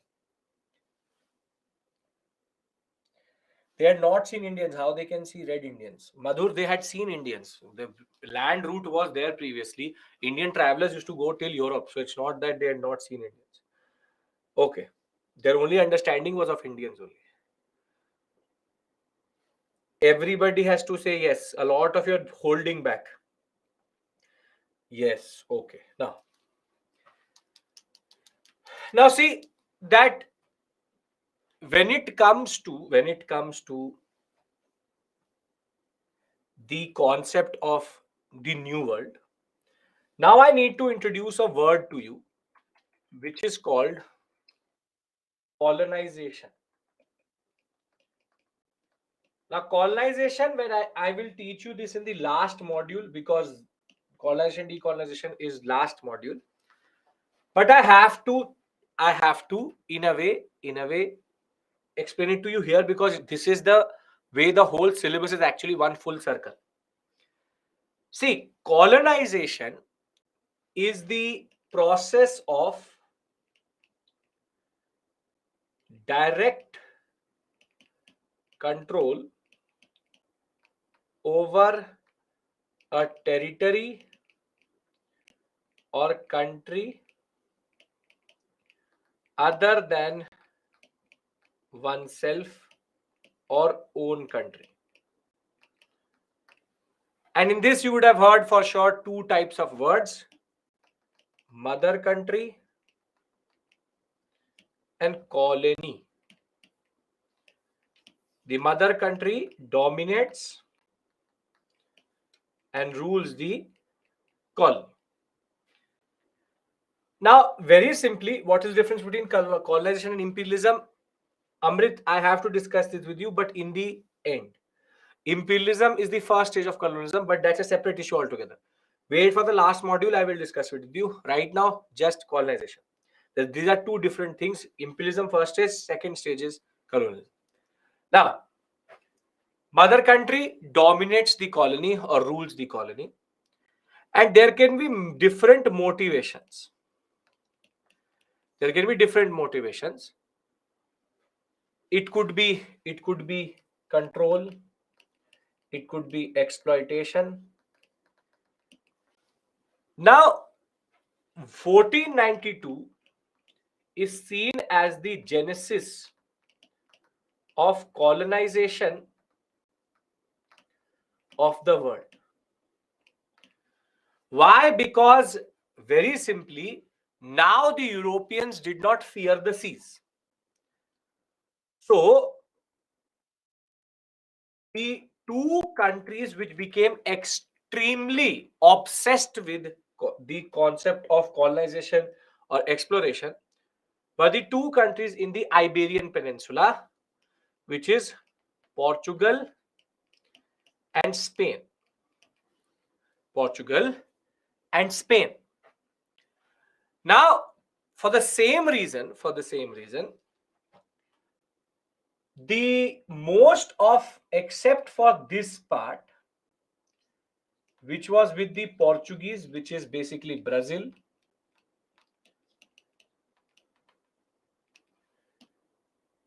the rest of South America was with Spain. On the other hand, in the northern sector, it was a little bit more complicated. All of this was Spain, whilst in modern day Canada, you had the French. The English were very late to the party.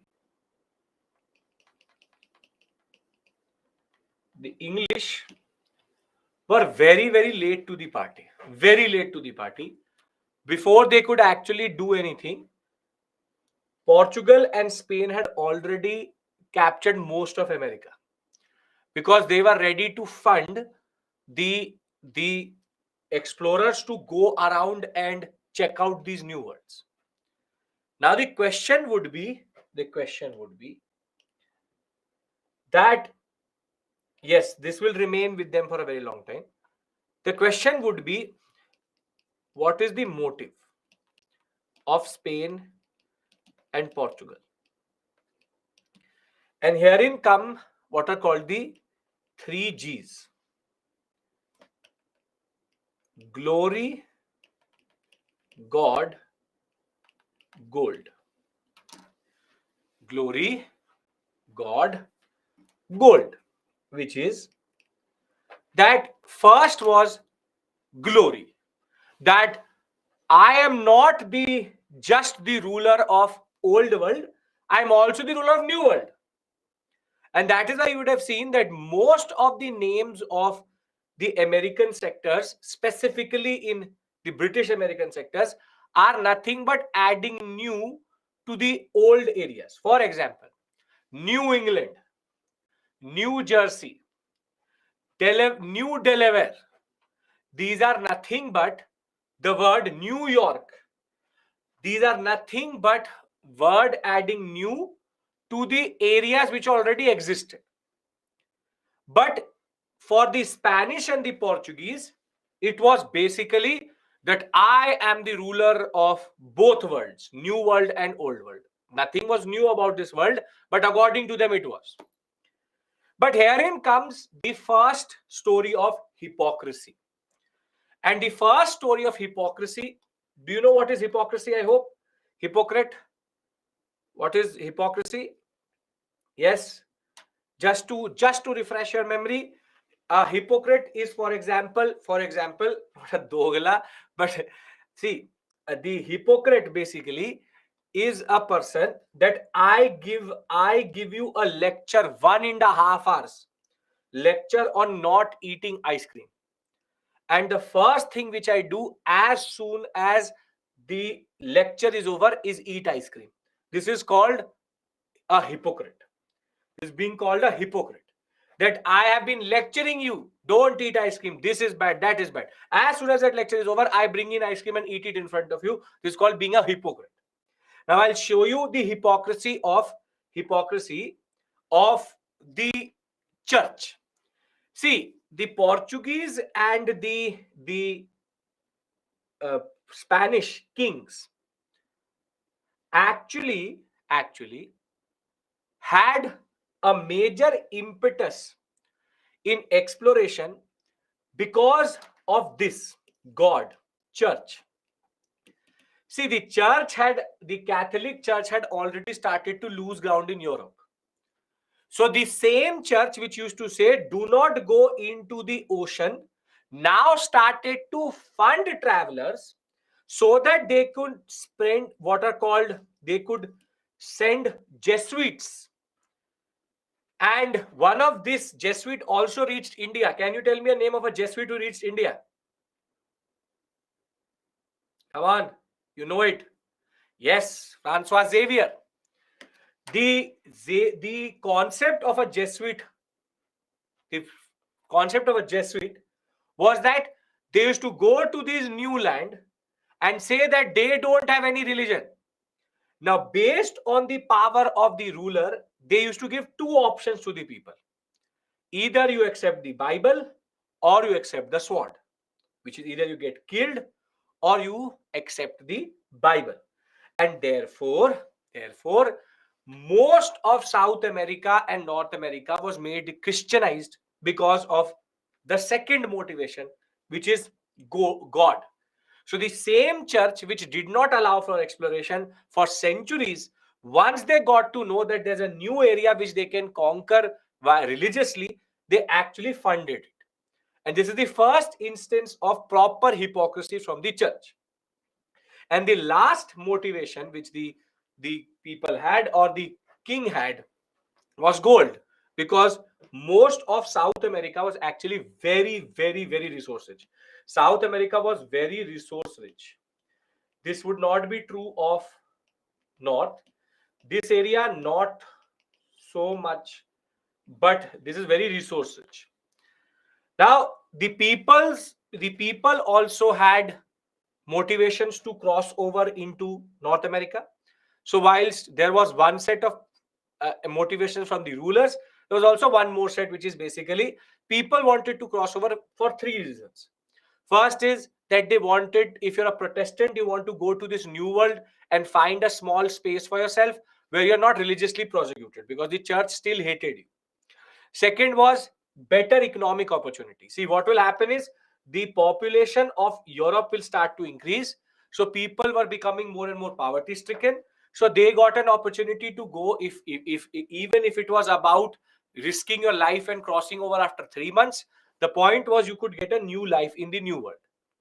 So very simply, what we've done till this point is we understood the concept of how Columbus reached Bahamas and initiated the process of colonization. The whole backstory has been given to you. Spanish and the Portuguese led the exploration. I've also told you what are the two motivations for the European states and the people of Europe to be interested in the New World. One is national glory, the other one is bullion, gold, and silver, then conversion and Catholicism. Spanish and the Portuguese pushed quite a lot. On the other hand, the English were not that interested. The same way people wanted to, in a way, evade religious persecution, population started to increase, better economic opportunity. Now, now, do we understand why colonization happened? Because now I want to go into the discussion related to the examination. Everything had been building up till this point. Why the English were late? English were late in India also. That is a standard English concept. They were not very keen initially for exploration. It needs money, and the English kings were not that interested.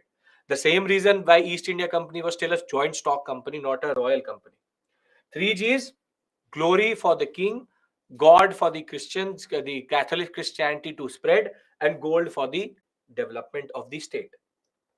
Glory means not way of living, for the king, both old and new world concept. Are we clear with regards to this? Because now we change our orientation. This all was just about telling you the development of America, the way we found America, this and that. Now can we shift to the real purpose, which is American Revolution?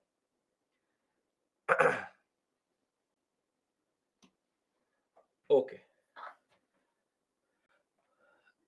Evangelican, Kishan, don't use that word.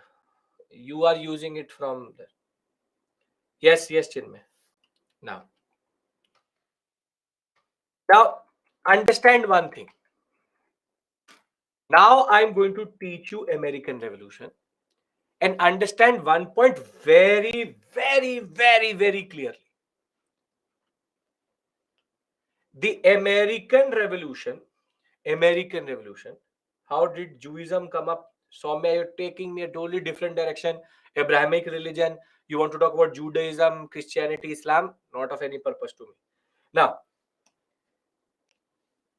please understand this point, that the American Revolution does not happen in across America, but only this area.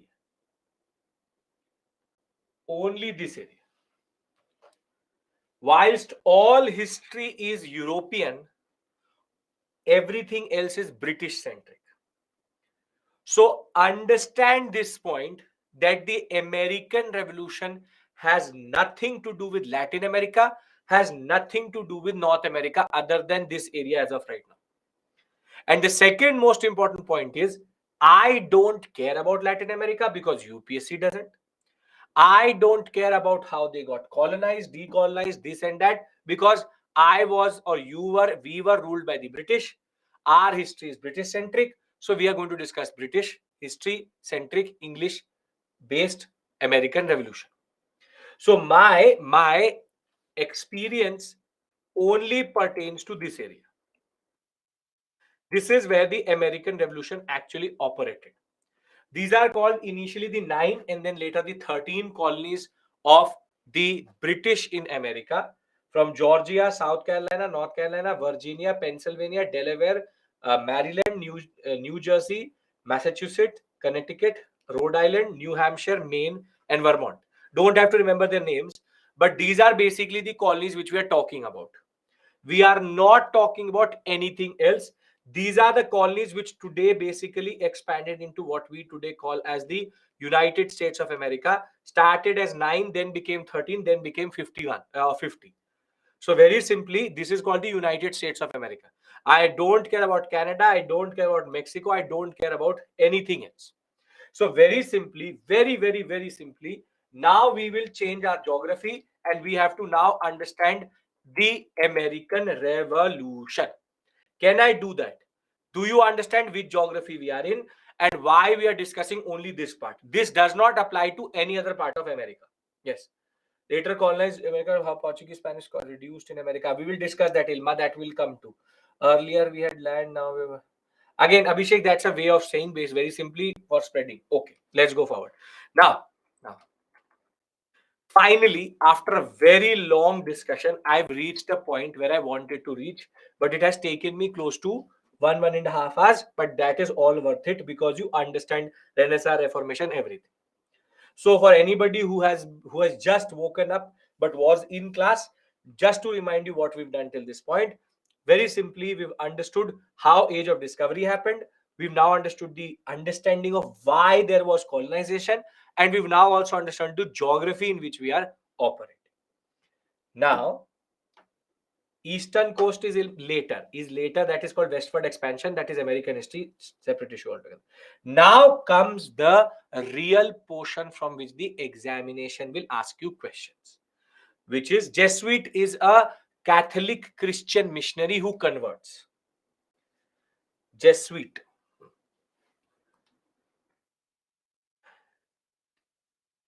Now let's talk about America. Now, please pay attention. I am now building up to the American Revolution. And see, in the examination, only two types of questions can be asked from this area: cause and significance. There are two types of questions which are always asked. More or less every module which you will see, these are the only two areas from which the questions can be made also. Cause, significance, cause, significance, cause, significance. Now the question which will come is, what were the reasons why the American Revolution happened? And the second would be, what is the significance of the American Revolution? But in order to understand the cause, let's try to decode this whole sector for you. Now, the American colonies were more or less concentrated. Now, I'll again qualify something. These are called the British American colonies. Now, whenever I say the word British, I mean England. And whenever I say British America, I mean America. But I'm very categorically not using America and Britain right now, because for a very simple reason, this is an extension of the British. So you have the British American colonies. They are concentrated in this sector. Now I want 100% attention towards me, because now we are building up to something very important, which is the cause of the American Revolution. Now, see, the British American colonies, they have a problem. See, whilst Mexico may have a lot of resources, Brazil has a lot of resources, Argentina, Paraguay, Uruguay, major resources, gold, diamond, silver, quite a lot. This is a useless part of America. Literally useless part of America. Though it is on the coast, the problem is that upwards of this point, there is extreme cold. And the problem with this sector is because there is one mountain range here which does not allow the Britishers to move more inward. What is this mountain range here? Very good. Yes, they call the Appalachians. The Appalachian Mountains, the problem is that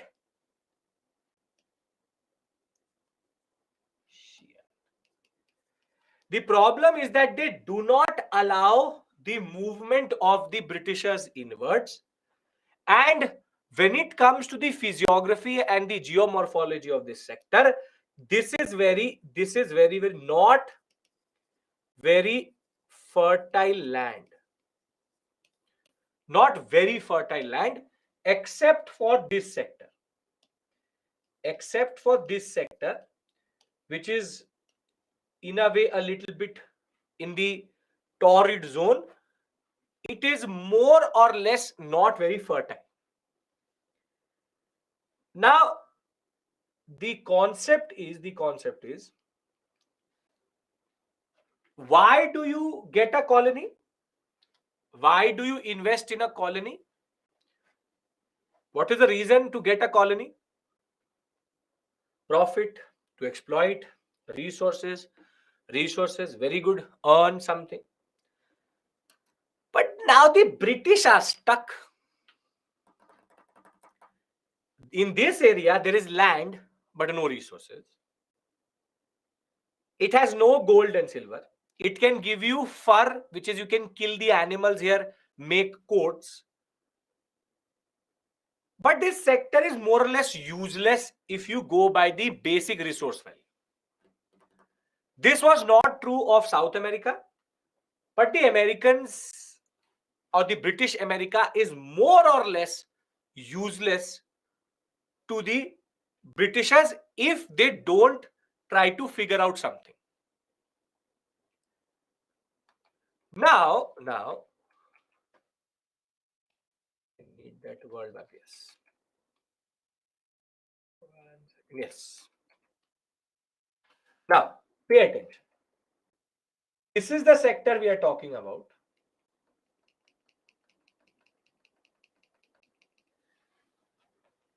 And very simply, this sector has no resource value. This sector has no resource value. This is British America. You have England here. Yes, Sanskar. Yes. Now, England at this point of time wants a lot of things. For example, it wants coffee, rubber, tea, sugar, rice. These are things which they want. India has still not become a viable colony for them. It is in the process of becoming a viable colony. But these are the things which are quite in demand in England and in Europe. There's something common with all of these different crops. Can anybody tell me what is common to all of them? Very good. They are tropical crops, mostly plantation based, commercial cash crops, which need tropical environment, which is a little bit of what we call a torrid environment, cannot be produced in a country like England, because England is in the temperate zone. Now, England could see something. It could see that British America, specifically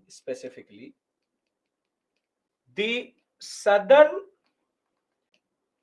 colonies of British America, they could produce these commodities.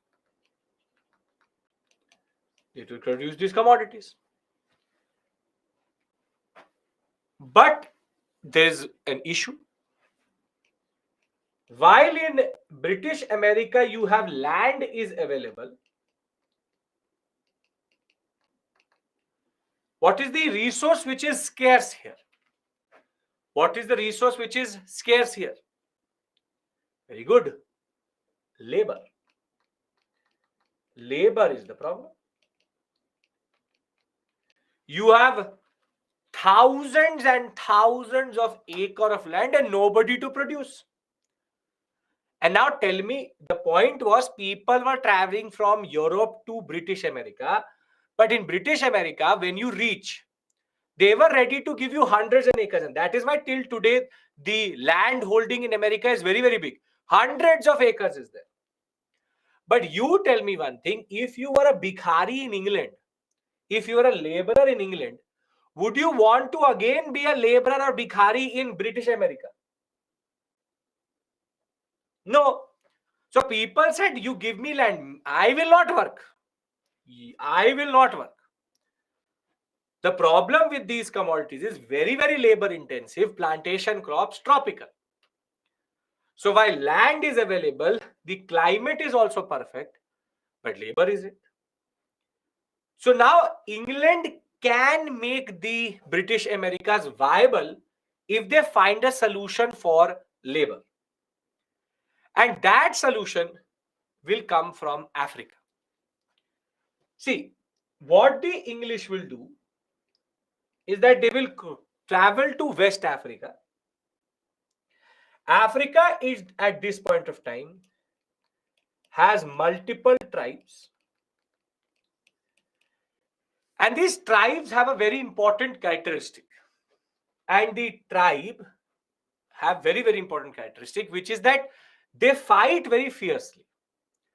And when a tribe wins against the other one, they have this ritual of making what we call as POWs or prisoners of war. So, for example, the Zulu tribe was fighting with the Ashanti, and for example, the Zulus won. So, what will happen is that whole Ashanti tribe will be taken as prisoner and as a form of a bonded slave type concept within their own society itself. So there's no pan-Africanism that we all are Africans, we are all brothers, not that concept. They have very strong tribal identity, very standard across India. Also Dasa Dasi tradition was there. Across the world, there have been multiple forms of slaves. And this is the concept of Zulu and Ashanti taking each other as prisoners. Now the English found very this as an interesting way of finding a solution for British America, which was that the English took luxury items, guns, manufactured goods to West Africa, and from here the English used to say, we want nothing, you just give those Ashanti tribe people to us. They are useless to you, you give it to us. Very simply, the English used to buy what are called slaves. Black slavery developed in this period because of the non-viability of the British Americas, and the Africans were ready to sell their own fellow Africans as commodities, because black slavery is one of the worst form of slavery, because it is in this humans are considered as commodities. And herein the slaves were picked up in huge numbers, and they used to go to the British Americas. Here they were sold, slaves were sold as literal commodities, and the plantations were developed around these slaves. And this in turn led to the flow of commodities which Britain needed, and this is the famous what we call as triangular trade, wherein manufactured goods, luxury items, and guns used to go to Africa. From Africa, slaves were picked up. They were pushed into the Caribbean islands, into different parts of America. Here, they produced these commodities, and these commodities were then sent to England. These were sent to England, and England used to consume it or sell it to the Europeans. This is how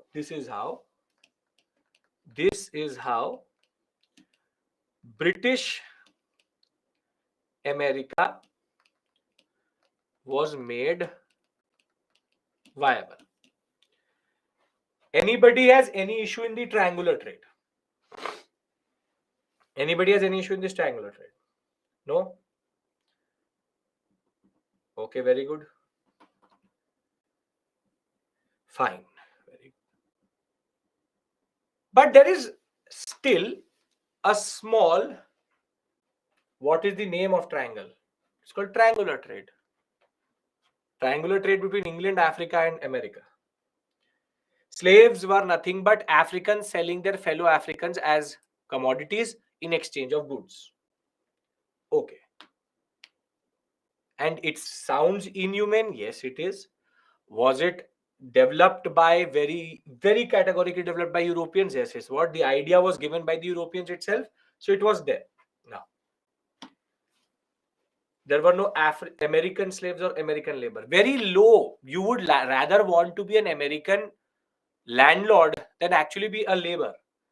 And as it is, the labor demand for all of these commodities is very big. Now, one thing is very clear, that this is the only way the British can actually make sense of this area. Nobody has no issue till this point. The people who had an issue have written their questions. What kind of commodities were sold from America to England? The same things, these things: coffee, rubber, tea, sugar, rice, cotton. I'll give you a more elaborate picture of this and you will understand this. This is an official, out of a very interesting book. It's called Eric Foner, Give Me Liberty. See, from England, they take manufactured goods to Ivory Coast, Gold Coast, Slave Coast. From there, they take slaves and gold to West Indies and the British colonies. From British colonies, they take what we call as the manufactured goods back to England itself. This is called the triangle or the triangular trade. It's a racial concept, totally racial concept. Now, if this makes sense, I want to go into the next step of this discussion. Slave trade was done by everybody. The Portuguese were the pioneers. The Portuguese, Spanish, English, French, everybody did slave trade. Okay. What is this slave coast? From slave coast, mostly the ports were developed from which slaves were taken. Gold Coast, gold was taken. Ivory was taken. Can we move forward? Can we do it? Please, because this is still half of the story. How much time does it take? 3 months, more or less 3 to 4 months to cross the Atlantic. Yes, okay. Now see, then after what? The manufactured goods were exchanged for slaves. Now see, England has made British America viable. Slavery was present in Europe. That is called black. Slavery was there in India also. Dasi tradition. But this is black slavery. Commodity-based slavery, where people are considered commodity, is not something which was ever done in history before this. That is why black slavery is totally different concept. Chattel slavery, it is called. They used to kill the slaves. They used to say, the way I treat this remote, they used to treat people. That's the basic one. Slavery existed previously also, but this type of slavery never existed. Now, first part of the story was to make this sector viable, which they've made. But the English still want something tangible. What would be that tangible thing? This is making this sector viable economically. What is that tangible thing which the British could get out of this story? Very good. Which is money. But British want money. They want pounds. The British have made the British Americas viable by linking it with the larger trade. However, money is still not generated. Money is still not generated. And in order to, please pay attention again, in order to generate revenue out of this relationship, in order to generate revenue out of this relationship, they introduced what we call as the navigation laws. Three laws were there, and these three laws were basically to regulate trade and generate revenue out of triangular trade. Can I discuss the navigation laws with you? And this is basically the one of the first reasons for which the American Revolution will happen, and it's a very interesting discussion we need to have. Okay, now see, the British were smart, and we should not be very surprised by that. The British were smart because the first law,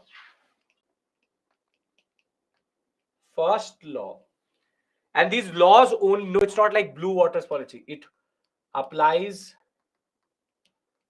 only between England and British America. Blue waters policy applied to the Arabian Sea. Now, the first law said that any ship which operates between England and British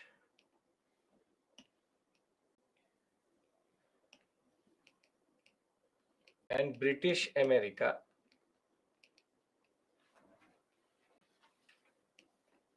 it needed to be registered and owned by a British citizen in England. See, this is a very interesting thing, which is that they wanted to make sure that all ships were manufactured in England. Because if you are a ship manufacturer here, the person who will buy your ship will be a British American, which is a Britisher sitting in America. And therefore, that ship cannot operate. However, every ship which is there in this sector had to be owned by an English citizen from England. So very simply, this creates a monopoly for the British shipbuilding industry, because any ship produced here, you can internally use these ships, but any ship for transatlantic trade had to be British. So the consequence of this is monopoly over shipbuilding.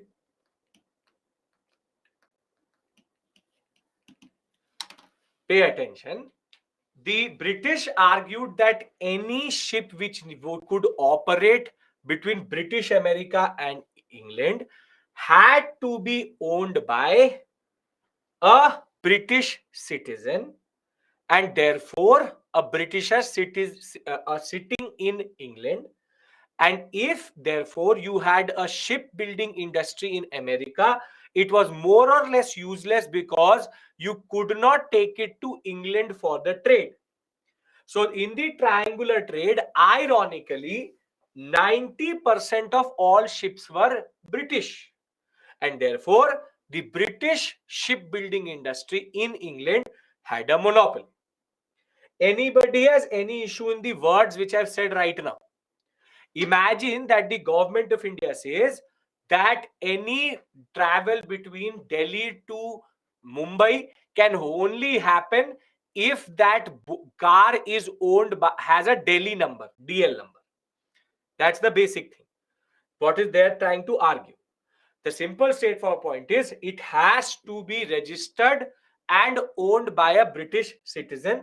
Therefore, England is the one which profits out of it because they create a very big industry for their shipbuilding industry, and they also protected by not allowing Americans to produce any form of ships which could be used for transatlantic trade.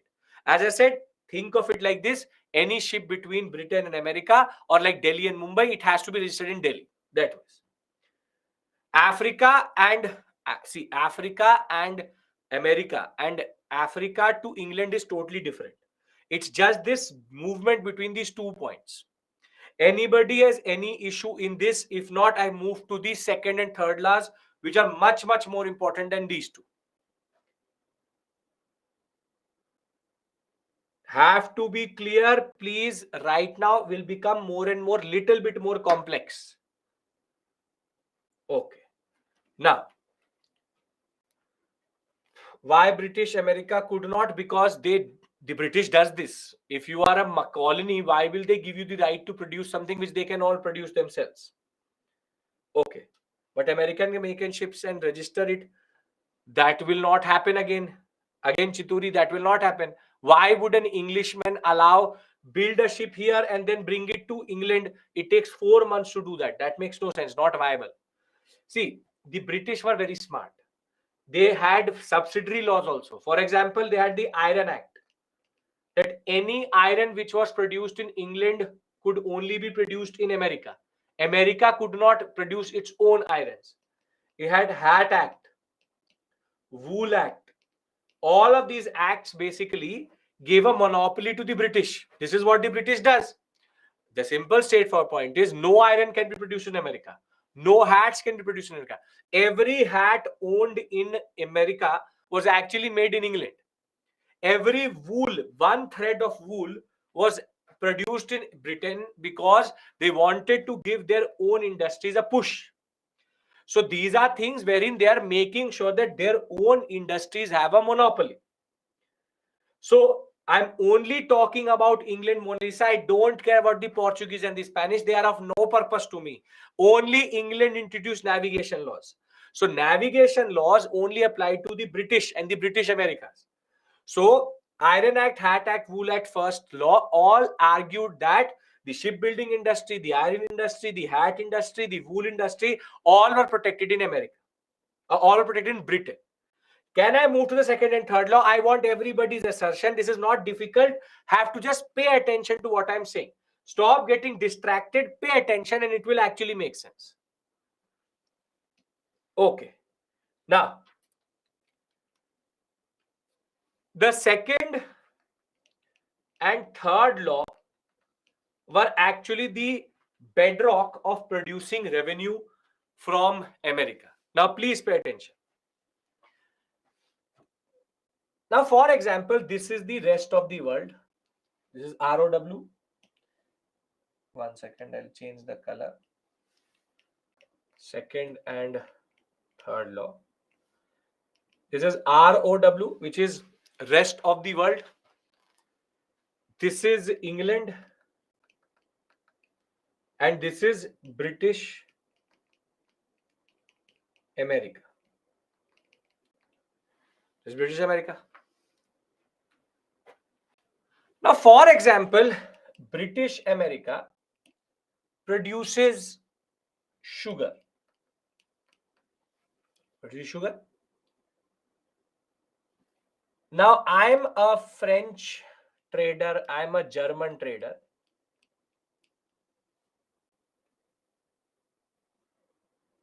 Should I have the right to buy or transact as a British American? Should I have the right to buy and sell with the French and the Germans? Yes, this is what Adam Smith taught you, laissez-faire politics, free trade, that a British American should be able to sell to the rest of the world. And if I'm a French, very good wine I produce, very good wine I produce, and I want to sell it to the British Americans. So the rest of the world should also have the right to sell it to the British Americans. Very simply, there should be a direct trade between British America and rest of the world. This is how trade works, right? This is how trade works. There should be a right for the rest of the world to trade with the British America, and the British America to trade with the rest of the world. Yes or no? Yes or no? This is how trade works. Yes? Okay. Very good. But the British are again smart. The British said through the second and the third law, no direct trade between the rest of the world and British America was allowed. If a British American wants to trade with the rest of the world, first bring the commodities to England, unload it, then load it into a different ship and give it to the rest of the world. And if the French want to sell to the British Americas, you give it to the English, they would be happy to give it to the British Americans. Very simply, the English sector becomes a node. There cannot be, this trade was not allowed. Any trade was mediated between the world with the rest of the world via England. Via England. And what would the English gain out of it? The English would gain custom duty, custom duty,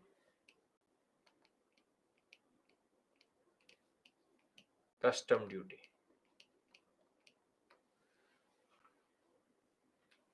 So the British said, "Bhai, हमने बनाया है. We have made it. How can you use it?" A very good example of this will be how we supply bats in gully cricket. But if you bring the bat, so every first ball is a try ball. If you get out, you will take the bat with you. So England said that if we have created British America for us, then why should you have the direct control with it or direct contact with it? The British generated out of the triangular trade custom duty based revenue out of the British Americas. So to bring the whole story together, see, one second, to bring the whole story together, in order to make British America viable as a colony, two strategies were applied. Custom duty, import duty, export duty, CVD, whatever you want to call it.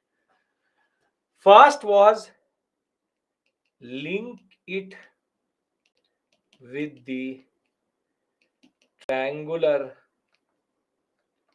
trade and make it part of British Empire. This generates commodities for England. And the second one was navigation reformation laws which gave monopoly to industries in England, and second, generated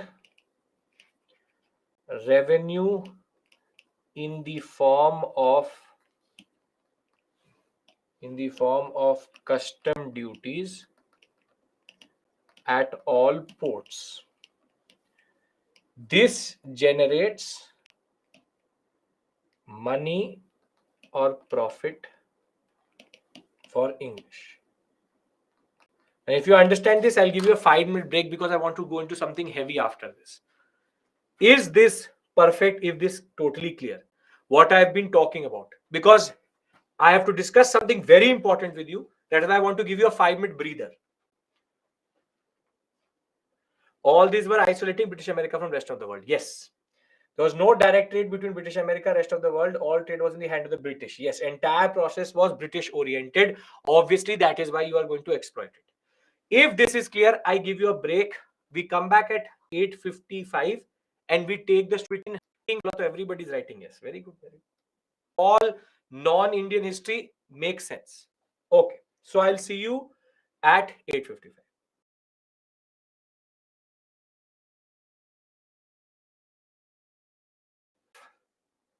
Yes. And that important concept is, see, let's look at the attitude of the Britishers and British Americans on or as of 1750. As of 1750. And the concept is very straightforward. Now I'm basically going to discuss the first cause of the American Revolution. Okay, I have a region which controlled. And they did not gain it from Portugal or Spain. It was independently developed. Now see, if I'm a British American in 1750 with the navigation laws and basically this arrangement, would I be happy or would I be not very happy with the relationship with the English? Happy or not very happy? Not happy, very, very sad, not happy. No, it's the other way around. See, the residents of America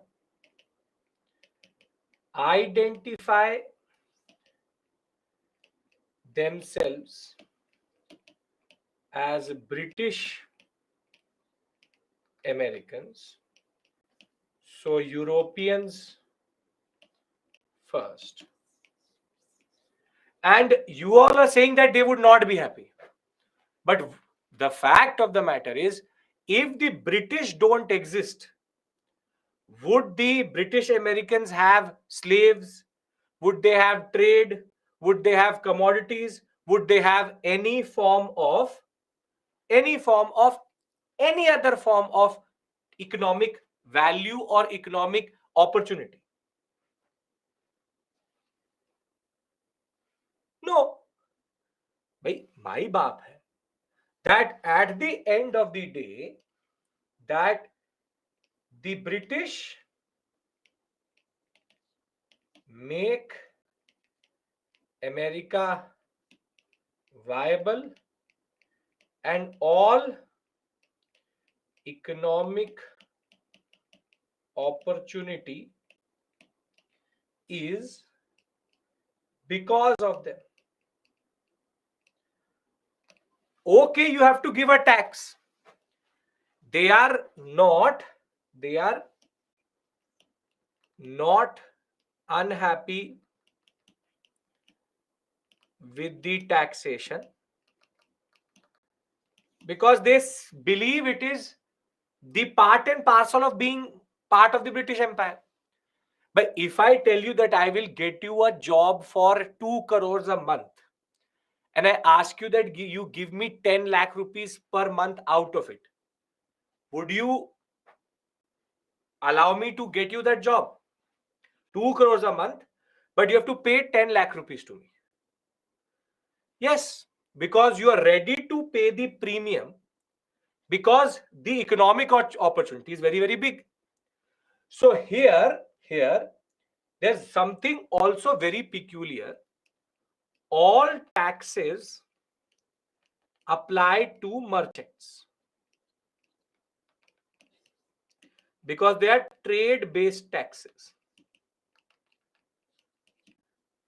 So very simply, if I'm a British American, I don't mind this relationship as of right now.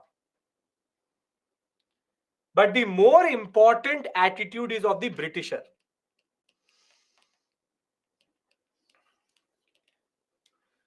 Let's talk about the other side.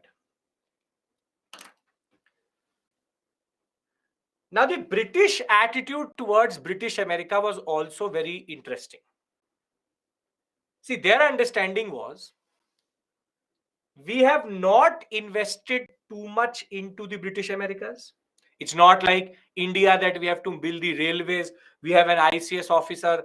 We have proper what we call as a bureaucracy, judiciary. We are investing quite a lot in India. We are not investing too much in British America. We've just connected them to the whole system. And therefore,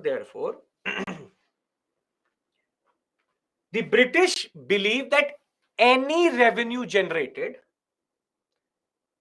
is a bonus. It's a bonus. So the British attitude is that, okay, it only gives me 5 lakh pounds, but I invested only 1 lakh pound. So the British attitude is like, everything which I get out of America, be it anything, is prasadam. It's prasad, Mata ka prasad hai. Jo bhi aa jaye, whatever comes, we are happy with it. So very simply, the British have invested extremely low amount of money in development of the colony. So any revenue generated, be it small, is acceptable. Is acceptable. We call this attitude a win-win situation.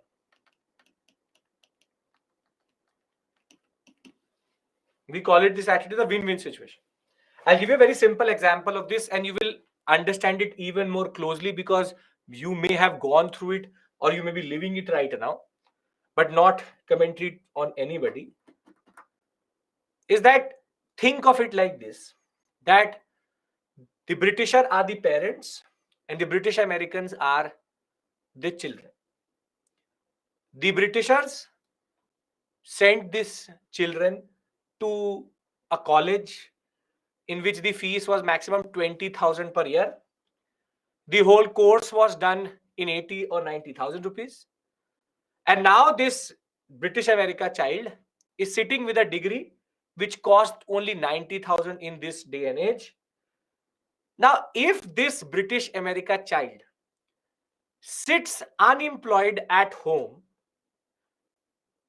would the parents mind it? No. Same way, if the British America parent has only invested 90,000 and this British America gets a job for 40 or 50,000 rupees per month, will it be acceptable to the Britisher or the parent? Yes. because whatever you can get out of that degree, if 50,000 you can get, it's a bonus, because your investment in that child was extremely low. So because the Britishers had not invested too much in British America, everything and anything was acceptable. So it was a win-win situation. This type of relationship would not have applied to India, because in India, the British had to fight wars, the British had to develop certain machinery, British had to bring in the concept of bureaucracy, judiciary. The investment was quite big. So if India did not generate revenue, would it have been acceptable for the British to do it in 1850 or 1860? And the answer is a very big resounding no. But here, everybody is happy with this relationship. Hum saath saath hai. It's a good, happy family. We are happy to be British Americans. They are happy to exploit us, whatever they are getting. Is this starting point clear? Because this goes into your introduction of a cause. That the cause introduction is going to be that on the eve of the American Revolution, the British Americans were happy with the relationship with Britain, and wherein Britishers were also contended with and found it acceptable to generate whatever percentage or whatever part of revenue they could generate. Are you getting the point of this discussion? Because today, before we leave class today, I discussed with you the most important cause of the American Revolution, which is going to be the 7 Years' War and the changes in the in the American attitudes. American people accept British sovereignty, which, yes, because it creates a win-win situation for both of them. Can I now move to the first cause of the American Revolution? Why were they happy, and then why the revolution? That is the question I'm going to answer now. Very good. Okay. Now in the period between 1750, rather we'll say between 1700 and 1750, and I'll change the date here to 1700. There are multiple things which are going to happen. British Americans are local people of America? No. All local population, indigenous population of America was killed. Red Indians were exterminated. All Americans today are Europeans. Remember this point. All Americans are Europeans. Between 1700 and 1750, there will be, in the British American side, there will be an ideological change and new ideas will come to the continent. And a lot of you have already taken the name. Were they killed because they were a problem? The name of that moment is called the Enlightenment. See, Enlightenment is an intellectual movement which happened in Europe, specifically in France, wherein certain philosophers started to talk about certain very interesting things. Together, Locke, Voltaire, Rousseau, Kant, together these scholars, we will discuss Enlightenment in the French Revolution also in more detail, Montesquieu, they argued about 3 to 4 important concepts. First is called constitutional government, separation of power, separation of state and church, and the most important, social contract. See, Locke, Montesquieu were very important in arguing that the constitutional government, which is the government of the people, is the right type of government vis-a-vis monarchy. They were also the people who argued about separation of powers, which is legislative, judiciary, and executives have or should have different spheres of operation. Voltaire was the one who argued that the religion should always be separated from the state. But the most important is Kant and Rousseau, specifically Immanuel Kant. Kant argued about a concept called social contract. And the concept of social contract was very simple, which is that the what are the first three words of our preamble? What are the first three words of our preamble? First three words of our preamble. We the people. Yes, very good. So very simply, what this concept of we the people comes from social contract. That the government does not draw power from any divine law or from itself. It devises or it gets its power from we the people. We the people. We the people are the ones who go into a social contract that we all have fundamental rights, but we are ready to have reasonable restrictions on them so that we all pool that reasonable restriction together and create a state so that it creates and protects the rights which we have today, which is called civil liberties.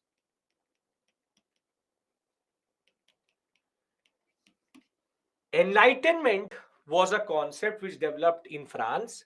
They're called the philosophies or the philosophers from France. Locke, Voltaire, Rousseau, Kant, and Montesquieu talked about democracy, talked about separation of power, talked about separation of religion and state. But the most important concept was that we, the people, are the source of the power of the state and not the king. Kings used to argue that they used to get power from the divine intervention, from God. But here people said, no, we are the people who give up our own liberties to some extent to create a state so that you can protect our liberties. So the state is nothing but a social contract between people. So very simply, these were very revolutionary ideas for this age, which is called the age of enlightenment. And what will happen is that these ideas will start to spread in America through the press, through books, through newspaper, and through different pamphlets.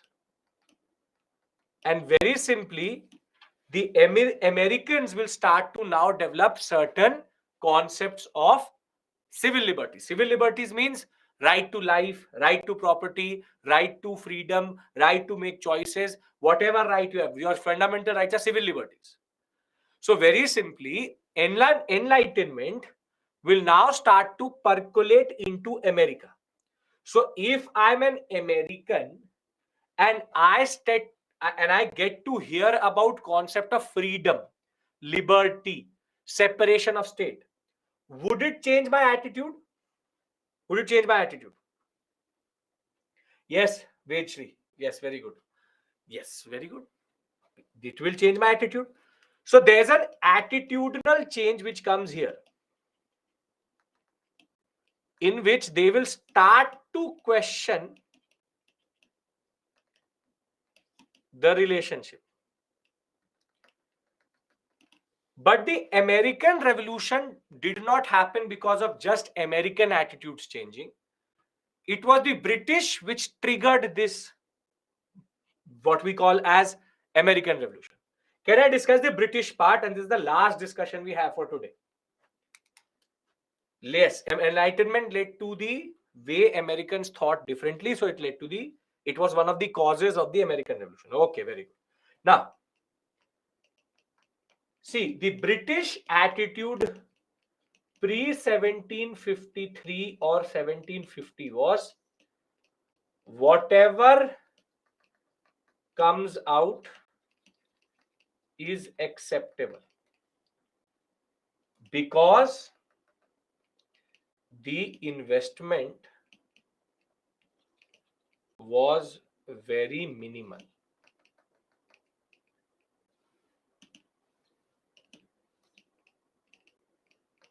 Now,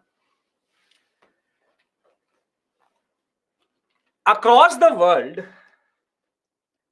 or specifically in Europe rather, between 1740 to 48 and between 1756 to 1763, there were two wars which happened. Can anybody tell me what are these wars? 1740 to 48. You've done it in your modern India, for sure. For sure. This is yes, the context for the Carnatic Wars. These are Sneha, the king used to control. Yes, this is called the Austrian War of Succession, and this is called the 7 Years War. Very good, perfect. Now, just to give you certain context, see, in Europe, pay attention. In Europe, there's a concept, and the concept is, see, a throne, a king's throne, is occupied by a person. That person comes from a family which is called dynasty. So across Europe, when a king used to die, all dynasties of Europe used to have a stake in who will become the next king or queen, whatever it is. Now, Austria, which is called the Austro-Hungarian Empire, Austria, there was a king. Now he dies in 1740.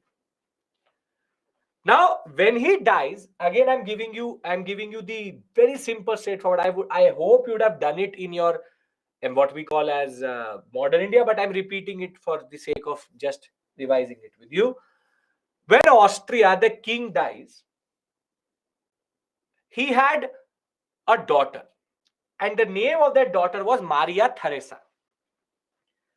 Now, Maria Theresa claimed that under the laws of Austria, which had been changed in 1713, she should become the next queen of Austria. However, there was one conservative faction in Austria which said that 1713 law was incorrect, and Charles II, he was called, a cousin of the king, should become the next king. Now, over this issue of a daughter becoming the next queen, whole of Europe will get divided. And one power which actually supported queens was England, Great Britain. Great Britain has a whole series of queens. One of their queens recently died. So Maria Theresa was supported by England. However, France is a very conservative Catholic country. It said, no, Charles II will become the king. And over this issue, there will be a war in Austria, which is called the Austrian War of Succession, which is Maria Theresa versus Charles. And it is basically a war which will divide Europe into two parts, wherein Austria will have Britain as its ally versus France, which will be heading other countries like Prussia and other factions in arguing that no, Maria Theresa cannot become the queen.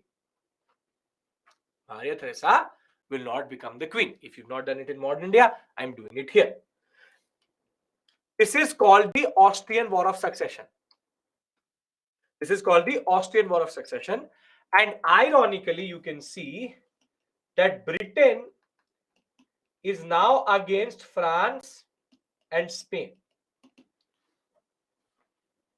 Now, whilst in 1740-48, the Austrian War of Succession impacted India because the first Carnatic War happened because of the Austrian War of Succession. In America, it did not spill over. Whilst the Austrian War of Succession spilled over as Anglo-French rivalry in India, it did not spill over into America. However, what will happen is that in 1756, Maria Theresa, who had won the Austrian War of Succession, she will die. Once she will die, the issue again comes up. And once the issue again comes up, now again, Britain is against France and Spain over the Spain issue or the same issue.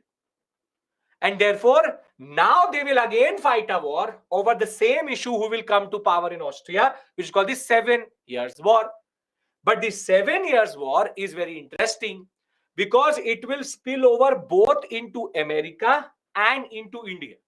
In India, it spilled over as the Third Carnatic War, but in America, it also became problematic. Now, if I go back to the map of America, tell me one thing. If the French are sitting here and the Spanish are sitting here, are the American colonies of Britain safe in this sector?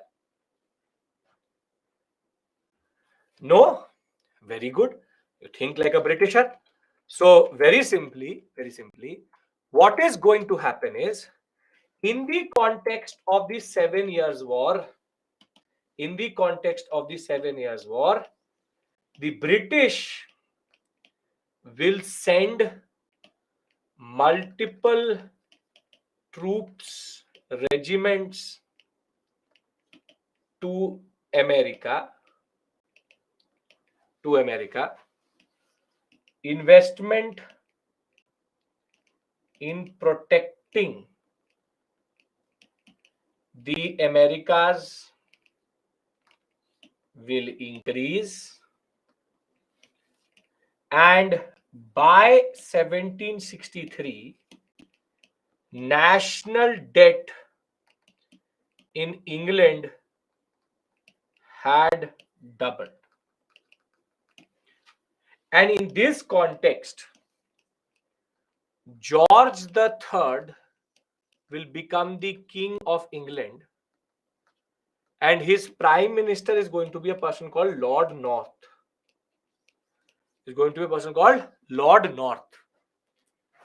Now, understand this point. The precondition to this win-win situation was what?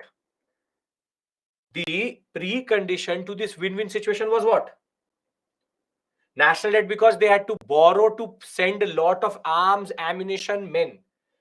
The precondition to this win-win situation was that Britishers have low investment. Perfect. Now, what has happened is, because of the 7 Years' War, the investment has exponentially increased because the cost of defense increased. So the 7 Years' War, in which England, Prussia, Austria were against France and Spain, Britain public expenditure, taxes, national debt increased, because when the Peace of Paris will happen, in which basically Britain will win the Austrian War of Succession with Maria Theresa, the 7 Years' War in that regard, while France will give certain portions to Britain, wherein Canada will be given to Britain, the Spanish will give Florida to the British. The point was, British interest and expenditure had changed. And this is the point I want you to remember for 24 hours, which is that pre-1756, it was a win-win situation. However, post-1756, which is post 7 Years' War, the British investment had gone up exponentially. So if it has gone up exponentially, will they be satisfied with what they were getting from America? Will they be satisfied with what they were getting with America? No. And therefore, the first cause of the American Revolution was the 7 Years' War. Because the 7 Years' War is going to change the British attitude. I'm going to summarize everything before we leave for today. But before I do that, I'm trying to build up for tomorrow. The simple straightforward point is, remember this for 24 hours, that the 7 Years' War is going to destabilize this whole point. And because the British American, these 9 to 13 colonies were previously separated to each other, now they were fighting as one, as British colonies. They also started to develop a certain sense of unity. So now I'm trying to summarize what I've done from the first point till this point. Can I do that? And then we can break for today. I'll summarize everything and we'll stop at that point. That fact you will remember. Okay, perfect. Now, see, we started at a point between 1600, 1700. 1600, 1700. The situation was very straightforward. Let's not even take it 1600. Let's make it 1500. Simple. Between 1500 to 1700, Britain integrated, this is basically me making notes for you, integrated America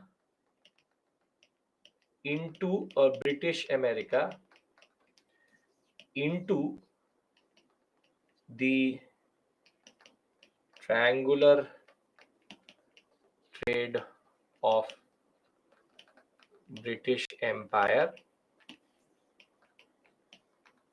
generated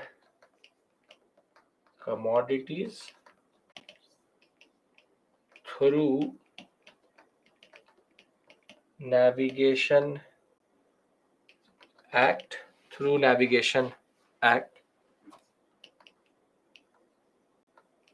generated revenue. So on or as of 1700, Britain and British America were happy with their relationship. They get trade, economic opportunities, and they get generate revenue and commodities.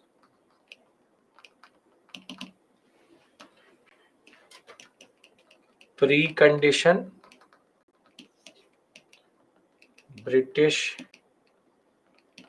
investment needs to remain low. Now come the 7 Years' War. Why are we calling British America as British America?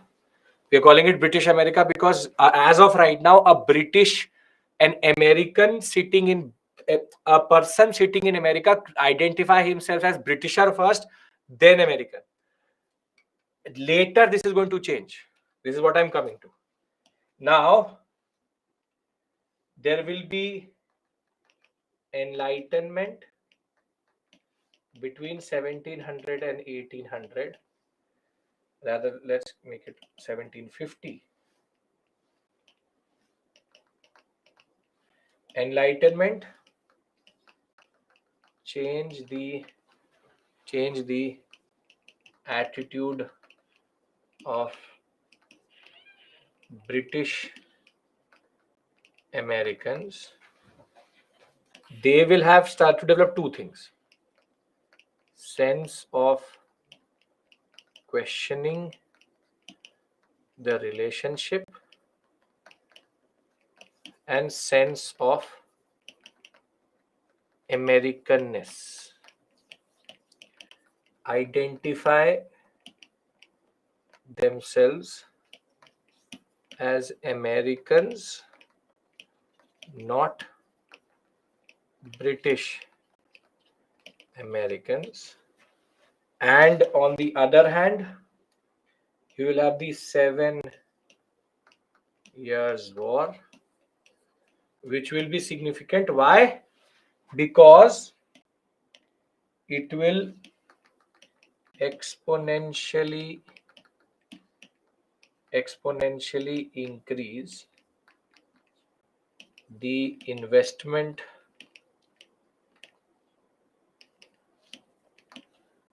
of Britain on the Americas. They want more. Can you hold on to these points for tomorrow? Yes, you can.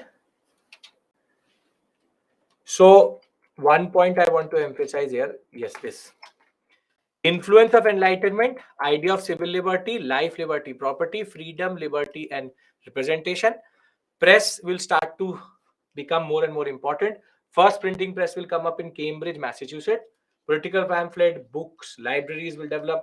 First newspaper will come up by 1704, and they will develop a new ethic or American concept: self-assurance, rationalism, liberty. Now, what I want from you is, see, this is the starting of the story. What I want from you, you can do two things.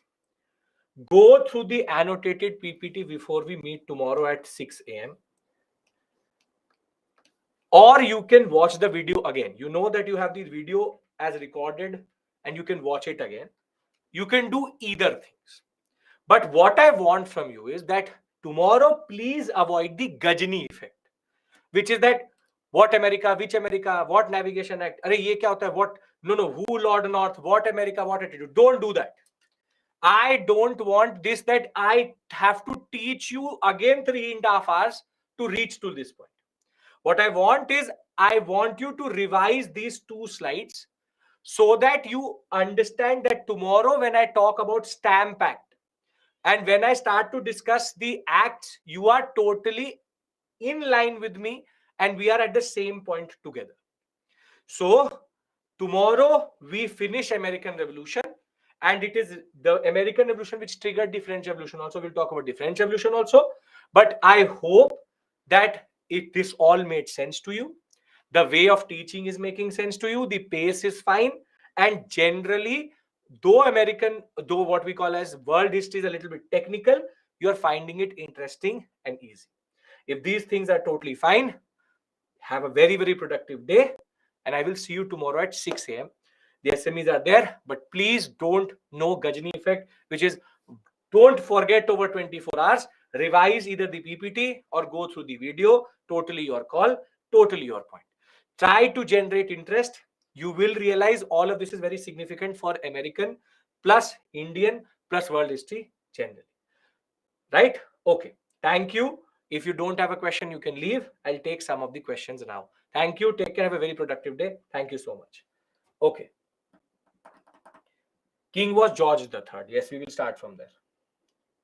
Treaty of Paris, both France and Britain returned regions. Yes, but Britain gained Canada in that.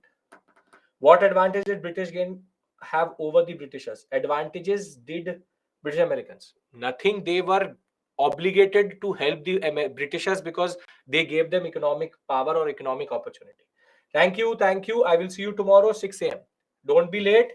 I will revise with you first thing and then we'll move forward. Who is British American? Very good. A person who is sitting in America and has come from Europe or Britain is a British American. Who is Sita? You're basically asking me. 3 points to remember: 7 Years' War, Enlightenment. Before that, all led to, yes. Everything was built up. If you realize, 2 hours was all built up to this point.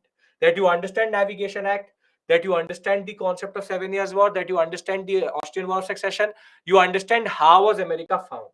Yes? Okay.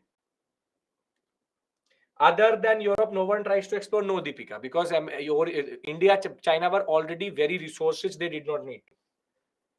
Tell us the points to revise. These are the points to revise. What have I said? Again, forgetting within 5 minutes. These are the points to revise. Whatever I've written down. France versus Britain, war name. It was called it was basically called the French Wars, or what we call as the American Wars. There's no name for that. Why did we not study about Red Indians? Because we don't care about them. The Britishers did not care about it. As it is, I don't care about them. Not part of your syllabus.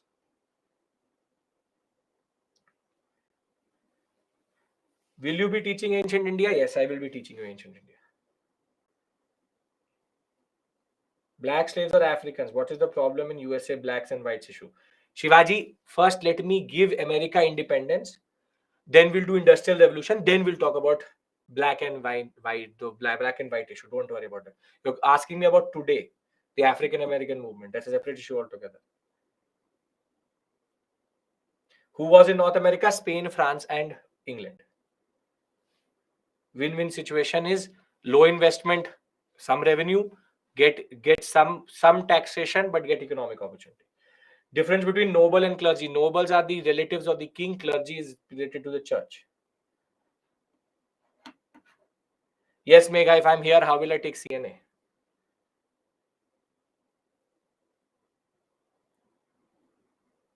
Yes, Malala, the next modern batches, weekend and evening, I will take. Because it is by birth, because you're born into aristocracy, born into church. You're not born into church, but basically, if you're born into clergy and you're born into nobility, by birth, all things are there, Varna system, caste system, all that.